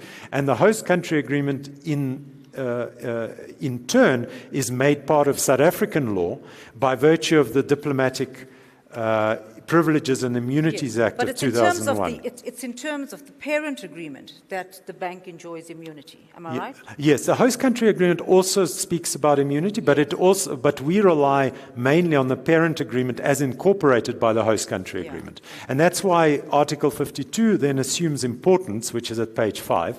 It says the bank shall enjoy immunity from every form of legal process, except in cases arising out of the exercise of its borrowing powers, when it may be sued only in a court of competent jurisdiction in the territory of a member in which the bank has its principal office, etc. All of that is not critical. The most important part is the first two lines of that provision, which say the bank enjoys immunity from every form of legal process, and the only exception is the borrowing powers. Now, we've illustrated to the court that what's being... every form of legal process, does that not also include arbitration? Yes, and absolutely, that's absolutely correct. It does include arbitration. It includes every form of legal process. And I'll come to how what impact that has on this case. Okay. But in terms of I just want to position what our argument is in relation to whether the substance of the dispute is one that concerns borrowing powers. We say it doesn't, because in this case, AFDB was lending money, and it's part of its lending functions that are the subject matter of this dispute, and therefore the exception doesn't apply. So in terms of subject matter or substantive subject matter jurisdiction, we fall squarely within this context. What's the consequence of that? The consequence, we say, and just to lay the legal framework, the consequence of that is that under the parent agreement, it enjoys that immunity. That's an immunity in international law. That, we say, has been incorporated into South African law through the host country agreement and the Diplomatic Privileges and Immunities Act of 2001. Okay. Because, yes. But how does Section 231 of the Constitution relate to these two agreements? Yes. Section 231 is not directly relevant for purposes of this case, because what has happened, insofar as it's relevant, I'll address it just now. But in terms of our first argument, our main argument, is that Parliament has passed legislation in 2001 which allows the Minister of International Relations and Cooperation to publish agreements that he or she has concluded with international organizations. Once those agreements are published, they become part of local law. They are domesticated under Section 5.3 and 7.2 of the Immunities Act. And once that is so, then we are not looking at the Constitution at all, because it's not a question of the Constitution. It's enforcing the Immunities Act. If there had been a constitutional challenge... Are you saying that the immunities conferred by the legislature in terms of the Immunities Act, and therefore 231 has no application? There need not be any further ratification? Incorporation or ratification. Absolutely. So just to take the court, because it's quite an important point, to take court through the reasoning. The reasoning is that we have a statute which allows, so for instance, had there not been an international agreement, the legislature could very comfortably in Section 5.3 of the Immunities Act say the following organizations have immunity from all legal process. And they could have listed the African Development Bank. What it did here, as it does with a million other cases of delegation to executive, it delegated its powers to confer immunities on a member of the national executive. There's nothing wrong with that, and it's done all the time. Our bureaucracy would not be able to function without proper delegation. It has delegated that power. That power has now, the delegated power, has been exercised to the minister. To the minister. Yes. The minister has exercised those powers, and there's no dispute that she's exercised those powers. She's signed the 2009 agreement, and that was republished in the Government Gazette, and it was republished in 2017.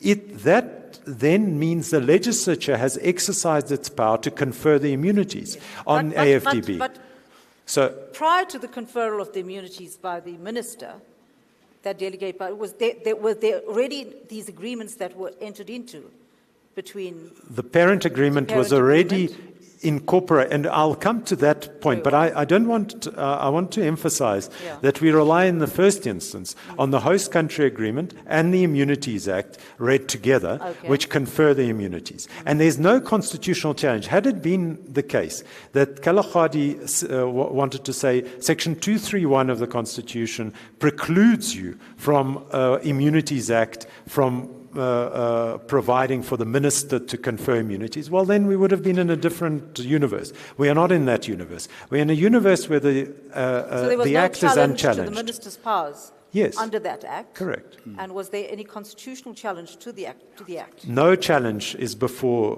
the court. And therefore, the legislation must be applied in its terms, obviously using the usual triad of purpose, context, and text. But it's still, we are still dealing with the legislation. We're not dealing with some broader constitutional challenge question.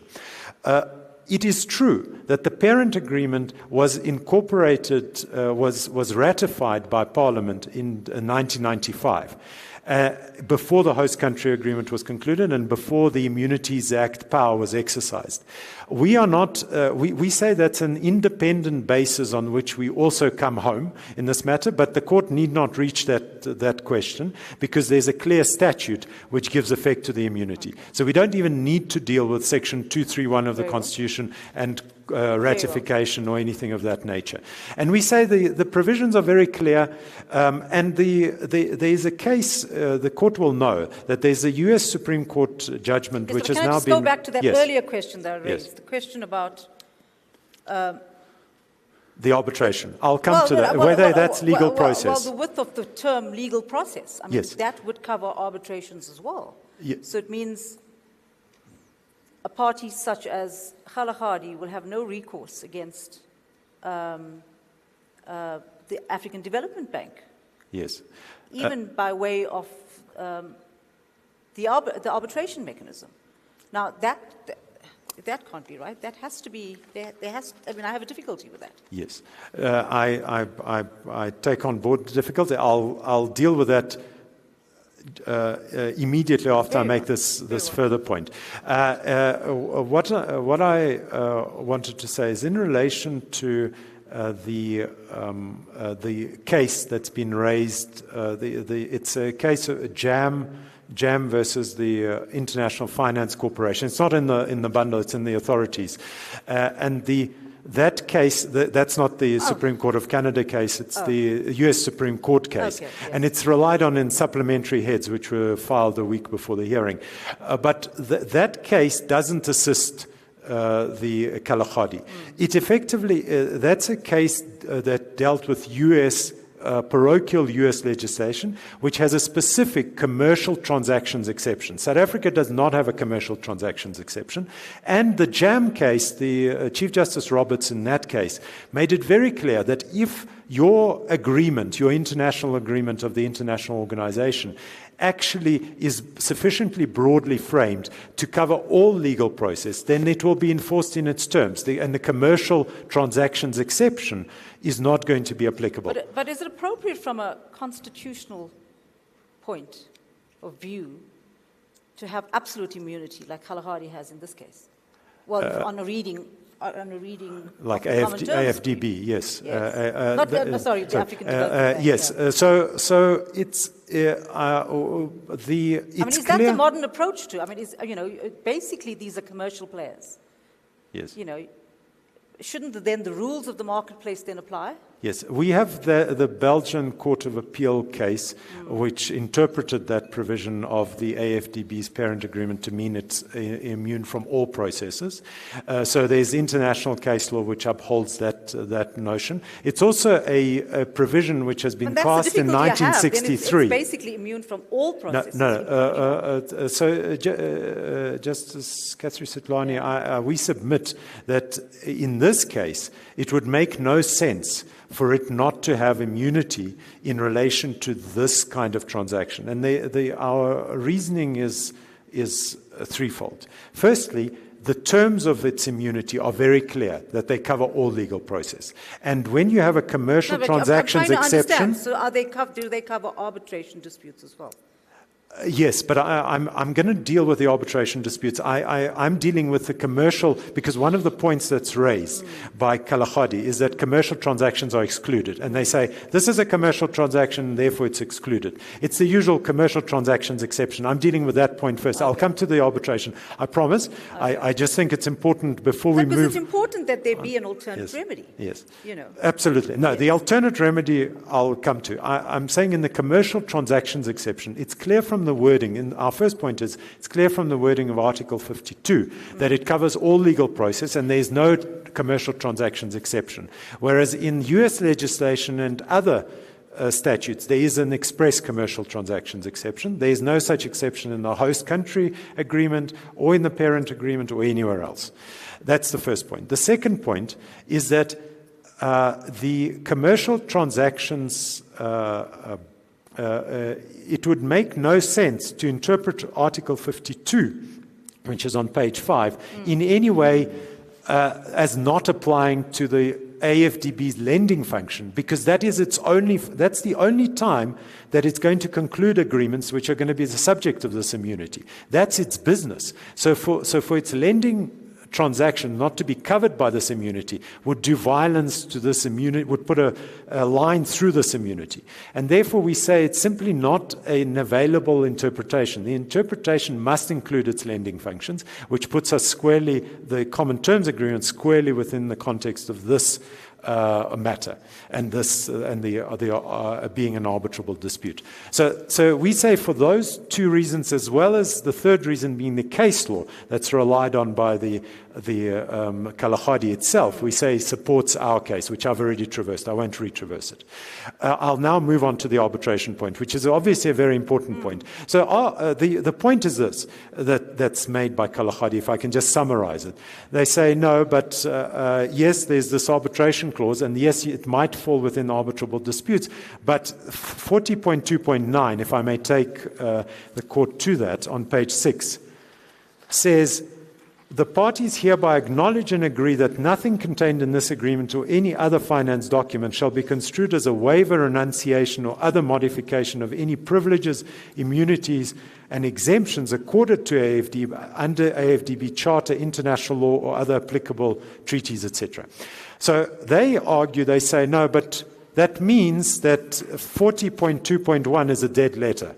That effectively we can go to arbitration, but you haven't waived your immunity, so you'll just say you are immune from that suit. Now, that's a real concern. Yes, we say that that's not a proper interpretation of Clause 40. The interpretation must be holistic. That's our first argument. Our first argument is that there must be a holistic... How do we interpret Clause 40.2? Because 40.2.1 is a clear submission to jurisdiction of the arbitral tribunal. Clear. Yes. 40.2.9 must be interpreted in light of that. What it's saying is that the parties acknowledge that there are these immunities, and that except insofar as there's an express waiver, clause doesn't constitute a waiver for all times, because there could be a whole host of other disputes and other issues that are the subject matter of the immunity. AFDB is very precious about its immunity, and therefore it wanted to preserve it. Does it allow the parties to? Does it allow AFDB to waive its immunity? Absolutely. Well, it has waived. We say it's waived it under 40.2.1 already.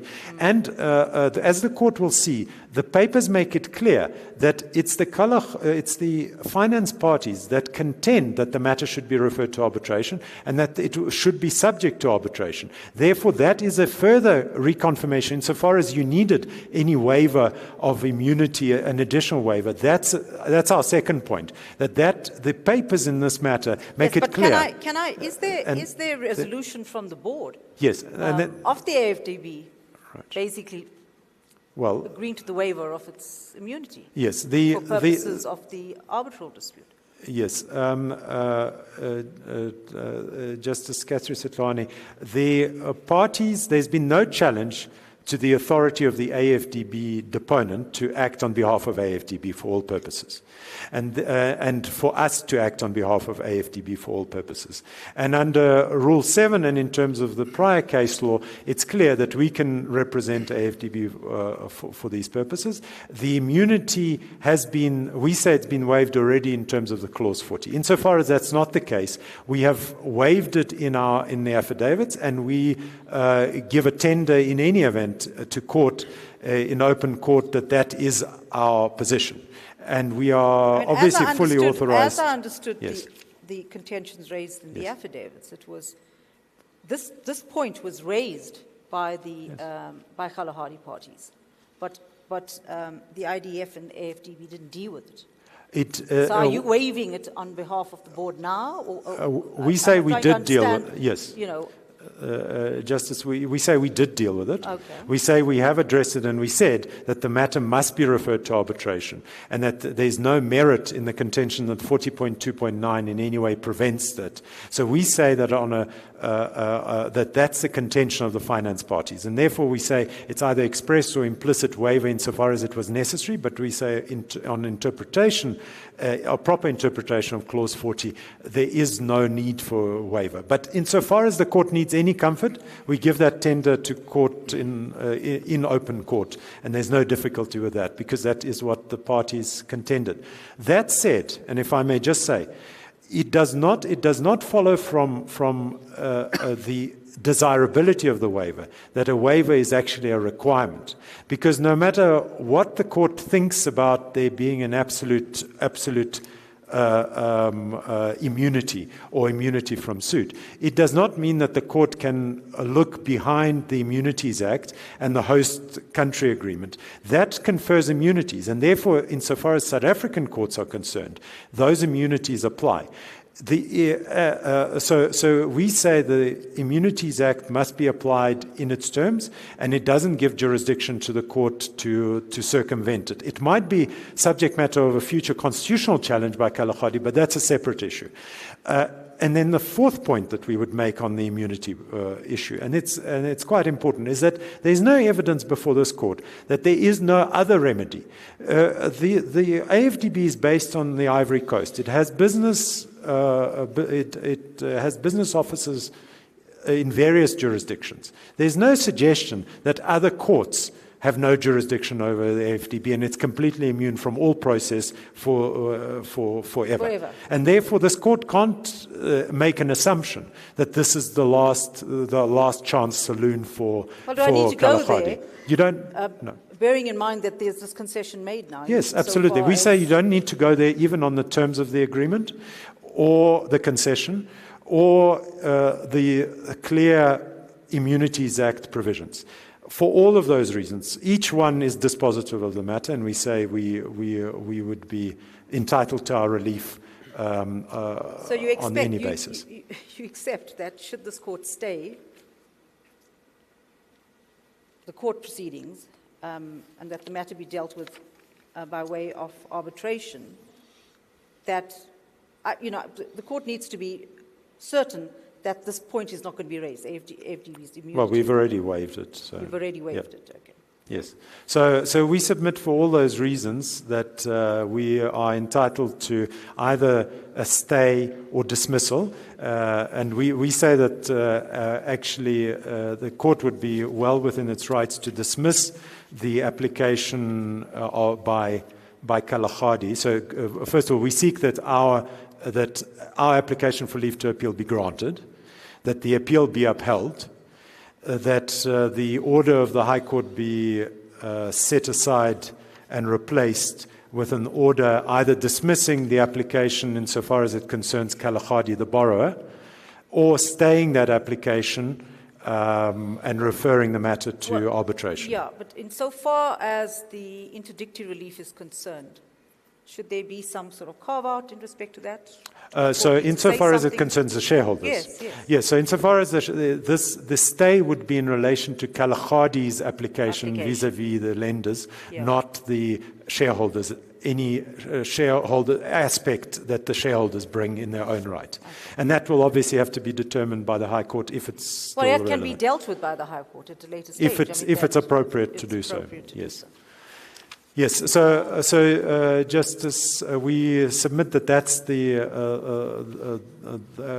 that's our case. Unless there are any questions from the bench, further questions. Obviously, we've been inundated with questions. Thank you. I'm sorry. But if there are any further questions, we're very happy to answer them. Yes, otherwise, I'll deal with everything in reply. You'll have that opportunity in reply. Thank you.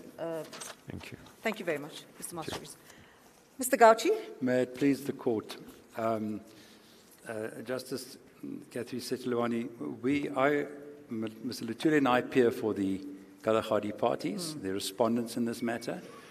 I will deal with the immunity point, and Mr. Lutuli will deal with the arbitration point. So we've divided the argument between us. As an important starting point,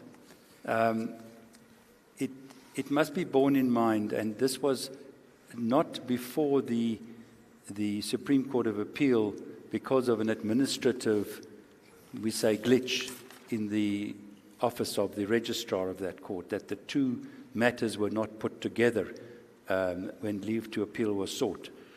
But the Kalahari application is, in essence, a counter-application to the business rescue application. It was brought under the same case number? No, different case number. And it That's was unusual for a counter application. Well, simply because there were more parties involved in the Kalahari application, and rather than do a joinder, a counter application and a joinder, we brought a separate application. But in substance, it is a counter application, and it is our case that success in the Kalahari application will be a complete answer to the business rescue application. So I need to understand that. Yes, although the relief is different, although the one asks for business rescue, the other asks for the financial model to be revisited and for a restructuring. Essentially, what Kalahari says is, you, the IDC, are responsible for our financial position. And if it succeeds in the Kalahari application on that score, it is a complete answer to the business rescue application. So the two have to be seen together. And they joined at the hip, and they must be heard together. And that will be dealt with more fully in the arbitration section. Very well. If I could then go to the immunity itself. And we submit that the High Court was correct to have found that the AFDB does not enjoy immunity. And we submit that it does not enjoy immunity for two essential reasons. The first, I'll just mention them and then I'll deal with them. The first is that the AFDB agreements, the parent agreement and host country agreement, have not been domesticated into South African law. And the second is that it cannot enjoy absolute immunity because there is no alternative remedy for the Kalahari parties. Let me deal with the first one first. Yes. The domestication into South African law. Now, there is a clear distinction drawn in our legislation between an international agreement or treaty being binding on the Republic as a state and being domesticated and binding on the citizens of the Republic. Now, it's being domestic law in the Republic of South Africa.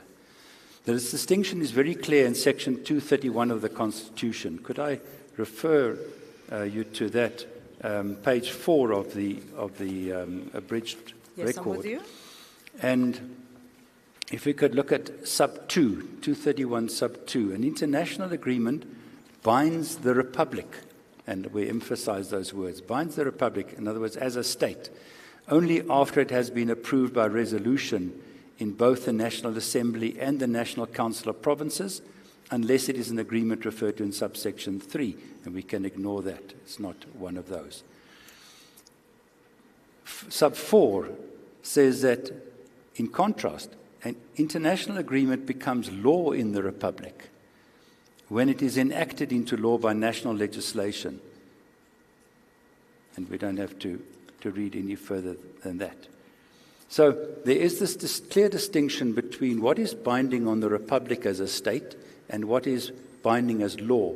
And what is clear is that only when it is enacted into legislation does it become law binding on Joe citizen. So it's the international agreements. So you're saying it's both the host country agreement and the parent agreement that have not been incorporated into law. Yes. Have not been domesticated. Correct. Our learned friends have said, and this is a new submission, and there's no evidence for it with respect, that that was ratified by Parliament in 1995. All that happened in 1995, that is in the full record, is that in 1995 the United Nations issued a document which recognized the admission of South Africa as a member. That's all that happened. That's all that's on the record in 1995. There was no ratification by Parliament at that time.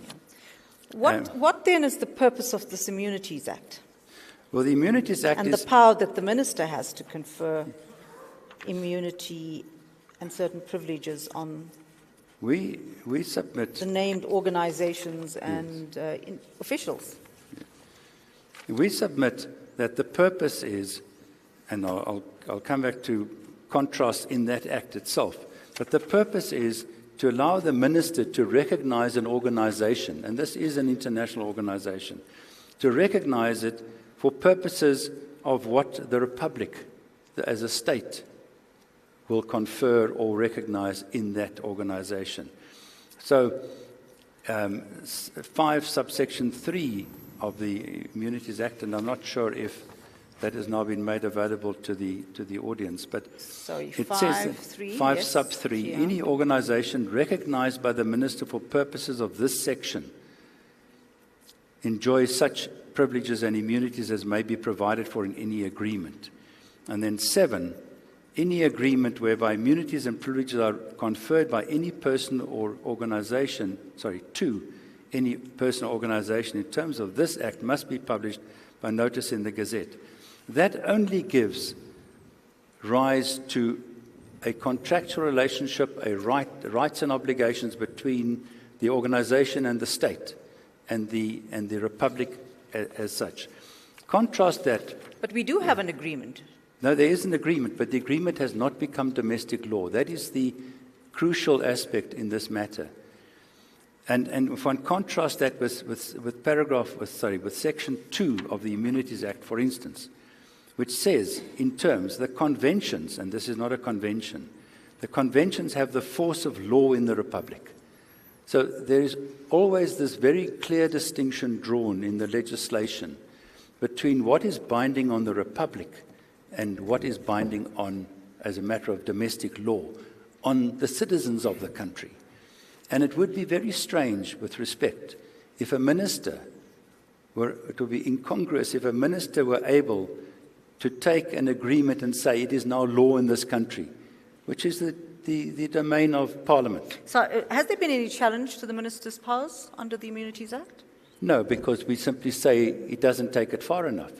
It just gives, we don't have to challenge it constitutionally because... Well, there's certainly no constitutional challenge to the Act. No, there isn't. But we don't have to. We don't have to because all that the minister has done is to recognize the organization for purposes of what is binding on the Republic. So that is the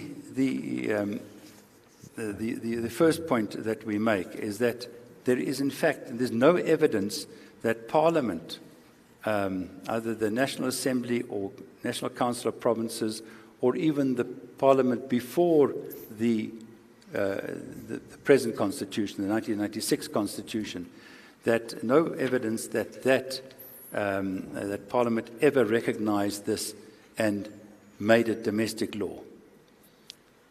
And of course, if that is correct, then there is no immunity but Mr. as against Gauci, Kalahari. there's a contradiction in terms here. Now, you have an Immunities Act that stands and is currently in place and valid, and you have now Section 231, which you contend has not been complied with, yes. Because these agreements are international agreements and have not been domesticated. Now, how does the court deal with this? I mean, from a practical perspective, I have difficulty with how to reconcile these two instruments. We submit the Constitution trumps the Immunities Act, and that the Immunities Act does not give the minister the power to make an international agreement into domestic law. Yes, but can I at this point make that finding? Is that an appropriate finding absolutely. to make? Absolutely, with respect, Justice Catherine Lesetlawani. We've raised pertinently that Section 231 is of application. If the lenders cannot bring themselves, or AFDB in this case, cannot bring itself within the Constitution to say we've complied with the Constitution, Section 231 has been complied with, it is domestic law. If they can't do that, there is no immunity. And that's the first point. If I could move on just in terms of paragraph 5, and I think reference was made to paragraph 2315. The Republic is bound by international agreements which were binding on the Republic when the Constitution took effect. Yes, the interim Constitution was no different, and if anything happened in 1995, then the interim Constitution would apply. That section, the equivalent is Section 231(3), which says that where Parliament agrees to the ratification of or accession to an international agreement under subsection 2, such international agreement shall be binding on the Republic, first point, and shall form part of the law of the Republic, second point. Again, the clear distinction drawn. Provided Parliament expressly so provides, and such agreement is not inconsistent with this Constitution. As I have said, the only document that is that we have, and that is in the bigger record, is a United Nations document saying you are now a member. We recognize you as a member of this of the AFDB. Wasn't there a certificate published that was gazetted? The certificate was in 2024 or so. 2017 and 2024. But none of the documents, none of the certificates, none of the government gazettes, none of the documents recognize the agreement as being law in the Republic. Okay. That is the bottom line of the submission. So basically, if I understand your submission, it's 231 applies. Yes, 231 must apply. And there has been no compliance with 231, so therefore it might enjoy immunity as far as the Republic is concerned. Yeah. It does not enjoy immunity vis-a-vis the citizens of the country, of which Kalahari is one.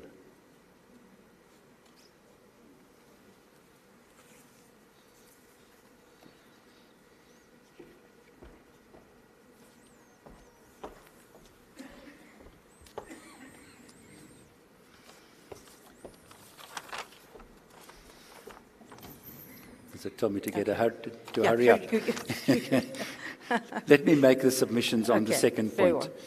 There's a considerable body of authority worldwide to the effect that a state or international organization which engages in commercial activity does not enjoy absolute immunity, but a restrictive immunity.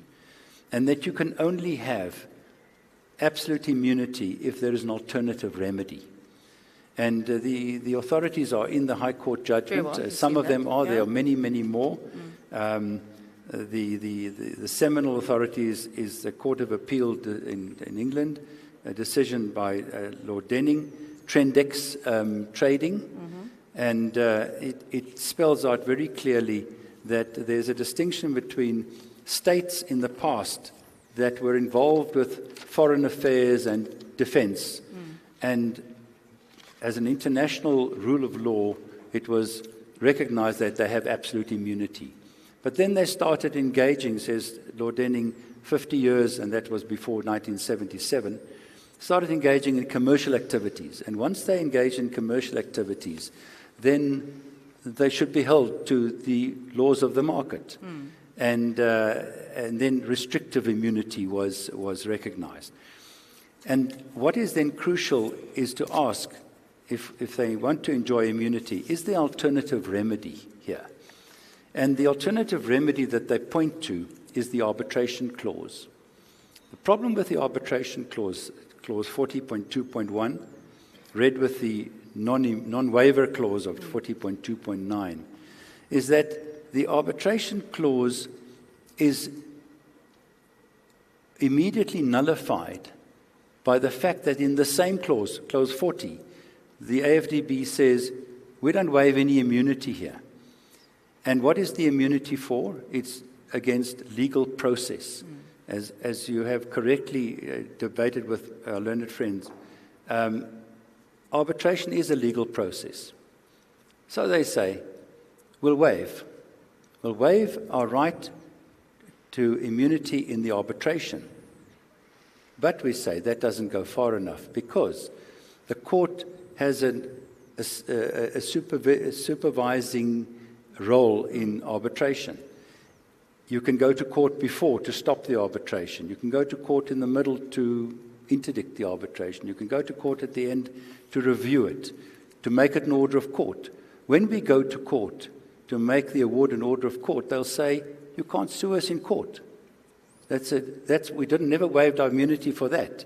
You can't review this decision because there's no immunity for that. If you make the arbitration order an order of court, arbitration award an order of court, you can't. Would you need to? You need to go to court for that, and they'll say. I'm just thinking about, would the financing parties have to make an election in terms of section, what was it, 40.2.10 or what? Article. The point of the business rescue being a court process, and it is a court process to enforce, essentially, to enforce the debt, which we say is also a dispute under the Common Terms Agreement. That process has drawn the parties into litigation in court. Then the AFDB says, but I'm immune.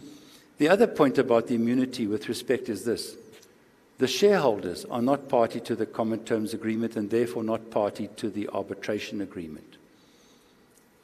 So they are left, the court says, well, they say, you can go to court for your interdict. But in court, they're faced with the immunity of the AFDB. So they are left remediless. They can't go to arbitration because they're not party to the arbitration agreement. Yes, but the waiver that Mr. Moshevitz just, he basically said we waived our right to... only to arbitration. To arbitration. The only waiver that the has immunity been given... insofar as arbitration is concerned. Yes, only that. But not to court process which surrounds the arbitration and not for the shareholders who can't go to arbitration, who must go to court and are suing inter alia the AFDB. But the shareholders, as I understand, the shareholders can still go to court. In the event that, that it's suspected that the IDC or African Development Bank want to call up those guarantees, intend to call up those guarantees, What the shareholders seek in court is an interdict against the lenders, including AFDB. The AFDB will say, but you can't sue me in court. I have immunity. So the shareholders are literally left remediless. The others can go, the Kalahari can go to arbitration. And are you saying so that will have impact on the shareholders, basically? Absolute impact. Absolute impact. If I could make one further point, then I will. Yes. I'll I'll close, and then my learned friend, Mr. Lutuli, can pick up from there. But that is that the other point that is made is that because the AFDB has immunity and can't be sued in court, therefore there's a non-joinder of the AFDB, and therefore vicariously the IDC also enjoys immunity. We submit that is an incorrect statement. It's a misconception, because the raising your immunity defense is a voluntary act. You're voluntary saying, I don't have to be joined here. Then it can never be an obstacle for us that one party does not want to be joined and the other says, well, I've got a vicarious immunity here, that we say is a misconception. So you're saying this immunity point, whether the African Development Bank has immunity or not, it still impacts any other litigation that needs to happen outside of the arbitration. And because the non-waiver clause prevented even arbitration, and eventually it was recognized in the argument in the SCA at the death. It was recognized without board approval, apparently. We've never seen a resolution of the board of the AFDB. Council says, I waive, but the waiver doesn't go far enough and causes problems anyway. So there is no alternative remedy, hence the immunity. Well, that's the important, no alternative remedy, one would not recognize the immunity under a host of authorities. Very well. Let me stop there, and then my learned friend, Mr. Lutuli, can deal with the arbitration point. Thank you. Thank you. Mr. Lutuli? May it please the Court, Justice. Justice, I will start my submissions by answering the question that you asked in your opening remarks. We accept that the attitude of the South African courts is to strictly enforce arbitration agreements and to construe any exceptions very narrowly. We would submit that we fall within the exception of Article 8.1 of the International Arbitration Act. But even if you say that a court has jurisdiction, would a South African court have jurisdiction in this case? It does. What is the law that applies in respect of this agreement? The agreement is governed by English law, yes. But we would submit that the South African court is competent to apply English law. Very well. On the exception, Justice, we would submit that we are not suggesting that the arbitration agreement is void. We only rely on the exceptions of inoperative and incapable of being performed. But what is the basis? On what basis is the common terms agreement inoperative?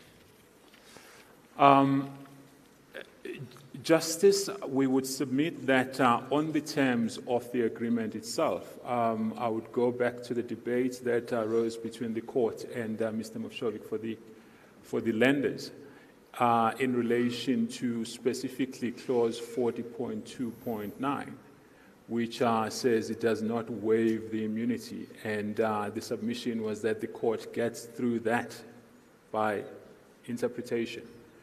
We would submit that interpretation does not assist. And therefore, if the court does find that the immunity stands in the way, that itself makes the agreement inoperative. How do I agree, in light of the test or the method of interpretation that the courts have time and time again restated, on interpretation of contracts, on interpretation of statutes, how do I read clause 40.2.1 in any other way but as being peremptory, as arbitration being peremptory? My lady, you have to read not just the clause 40 as a whole, you have to read... But then you also want me to read away terms like shall and words like shall. I mean, obviously I have to pay close attention to the text of the Article agreement? 40. So So, my lady would submit that on the authorities that have already been cited by the lenders, those are the authorities that should guide you in the interpretation exercise. Not only must you read Clause 40 as a whole, you must read the entire CTA, the Common Terms Agreement, as a whole. So what are the other provisions in the CTA that then support the contention that you, the position that you contend for? There will be standard agreement. There will be standard clauses like the whole agreement clause, my lady. That this is the whole agreement between the parties. None of the other representations made by the parties, orally or otherwise, will be binding unless they are reduced to writing. All of those clauses will have to be considered by your ladyship, and there can be no real dispute that there is a clear tension between Clause 40.2.1 and Clause 40.2.9, because Clause 42.9 is also in peremptory terms, that we do not waive our immunity. So you're saying there's a contradiction between 40.2.9 and 40.2.1? There is a clear contradiction, my lady. And the court cannot resolve that contradiction through interpretation. And perhaps to anchor those submissions, my lady, I would have to take the courts through the authority. Well, then how does the court deal with this? How does the court deal with this conundrum that it's now faced with this contradiction? So, my lady, before I actually answer the question directly, and I promise I will come to the question directly, let me just take a step back, because there are a number of other difficulties before I get to that point that we submit the lenders run into. So first, my lady, so the first justice, if we can consider the exception under Article 8.1, and I would ask the court to read Article 8.1 of the model law together with me.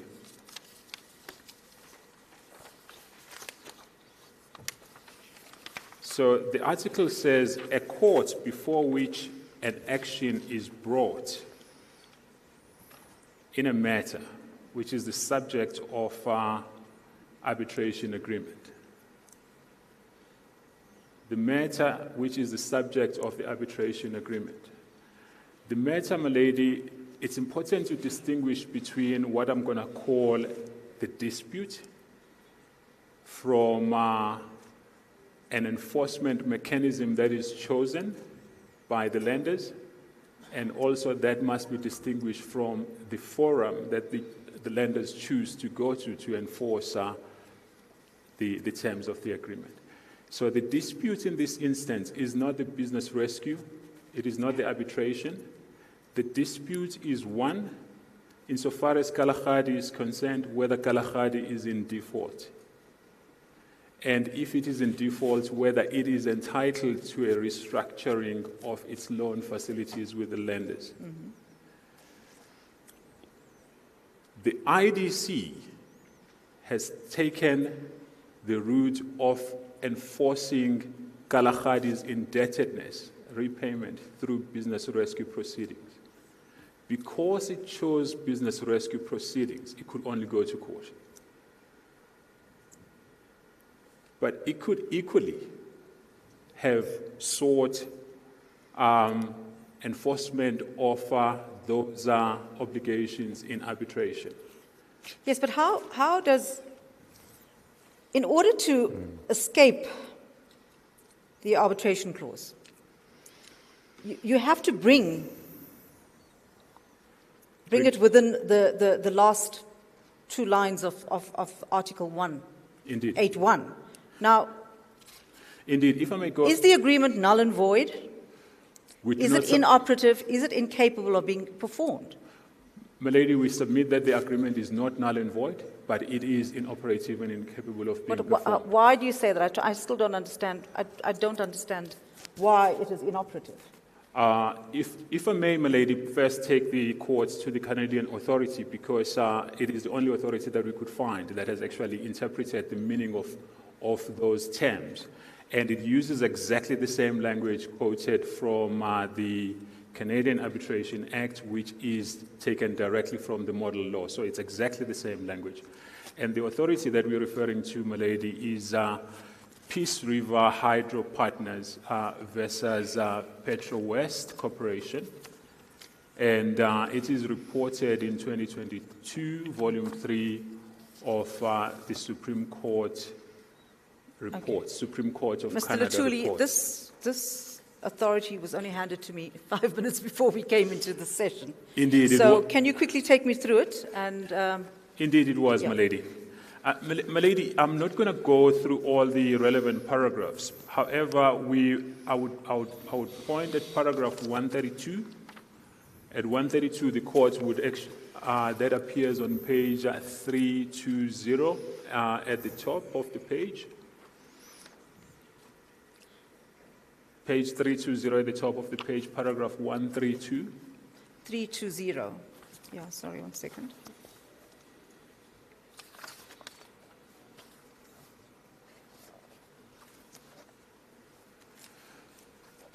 Yes, sorry.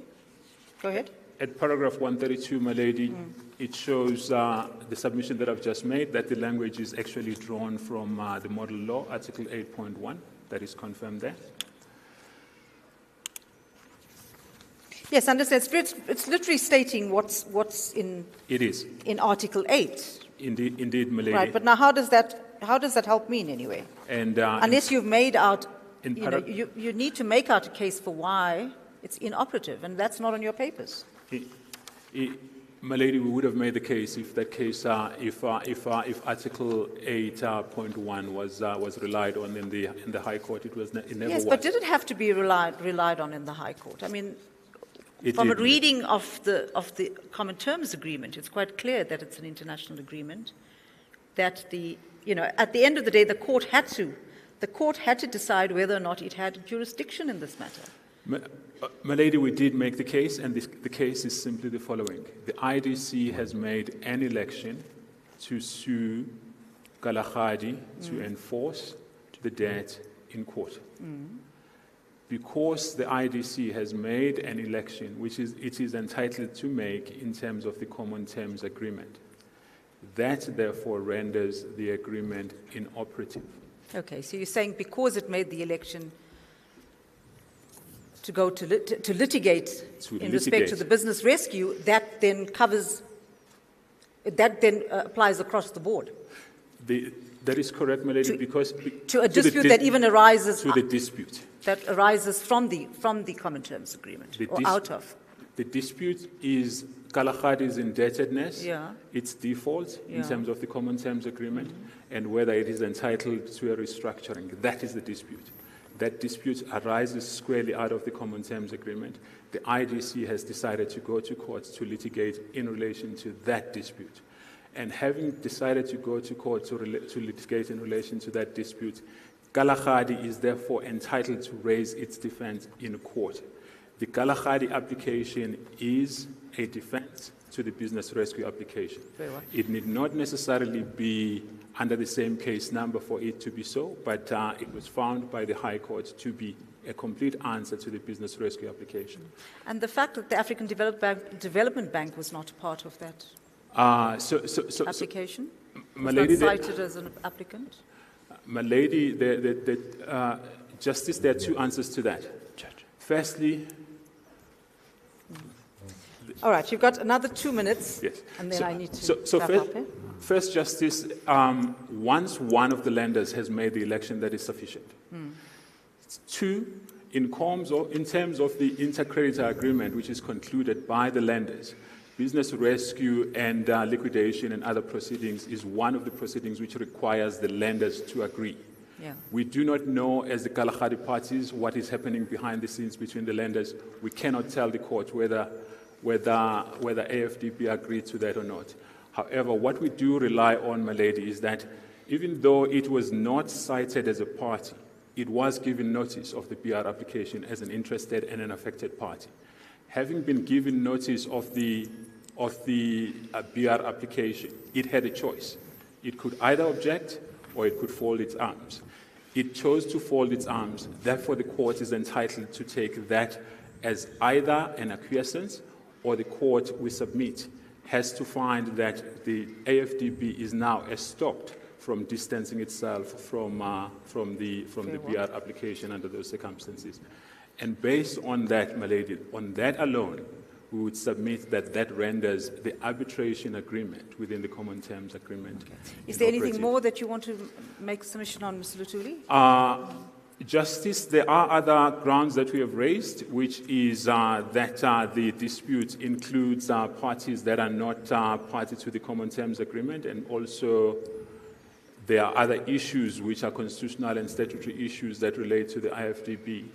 We would commend paragraph 139 because that is the paragraph that was relied on behalf of the lenders to submit that those considerations do not avail us. That is the incorrect reading of the dictum in that paragraph, my lady. What is stated in that paragraph is that those considerations standing alone would not be enough.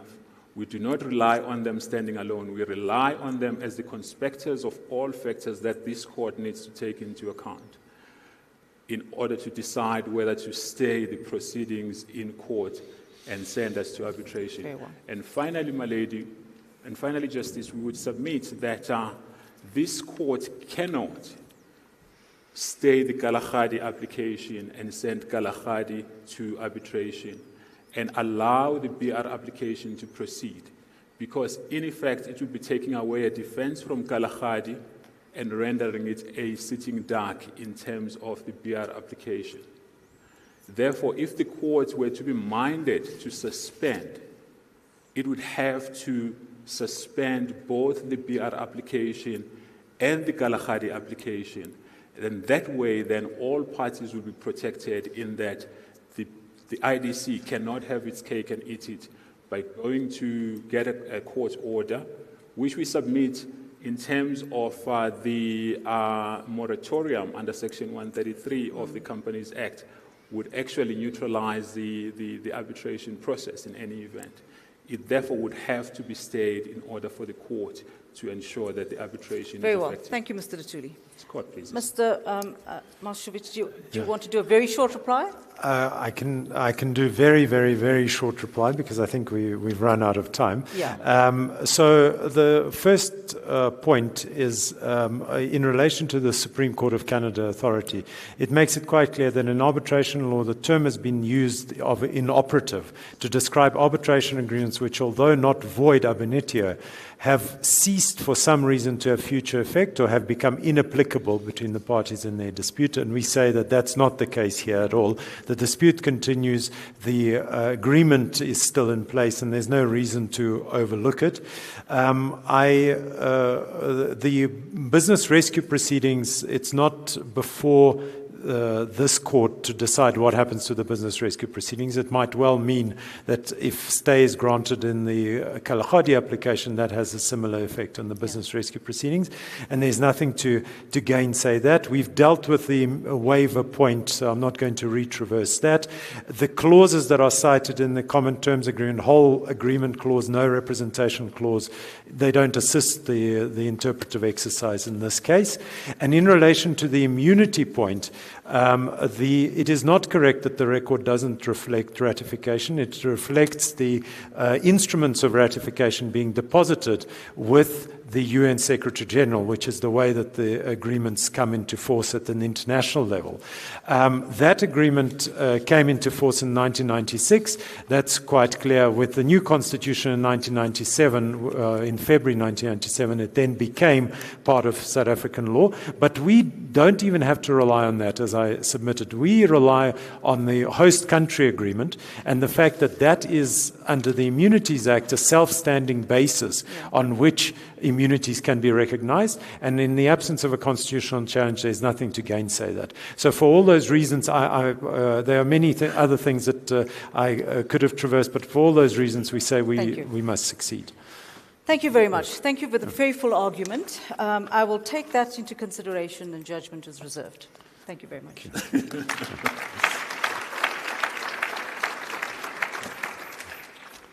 Okay, we were going to do questions and answers, and we don't have time for that. But you've heard the argument, you've heard the engagement with the court, and it's for you now to decide whether arbitration agreements, depending on the context of the case, should be enforced strictly, or whether courts should play a more expansive role in the adjudication of arbitral disputes. Thank you very much. Thank you so much to our judge and, of course, the two teams for the Kalahari IDC moot and judiciary-led discussion and dialogue. One more round of applause, please, everyone. We are now going to break for lunch, but before we do that, I would like to remind you to please take all of your belongings with you. We will not be returning to this venue after lunch. We will be in breakaway rooms 1 and 2. That's venues B and C. You will see them outside of these doors. And then lastly, if you are the owner of a red Mercedes license plate number CW21CW, your lights are on. Ladies and gentlemen, lunch is served. We'll see you back after lunch.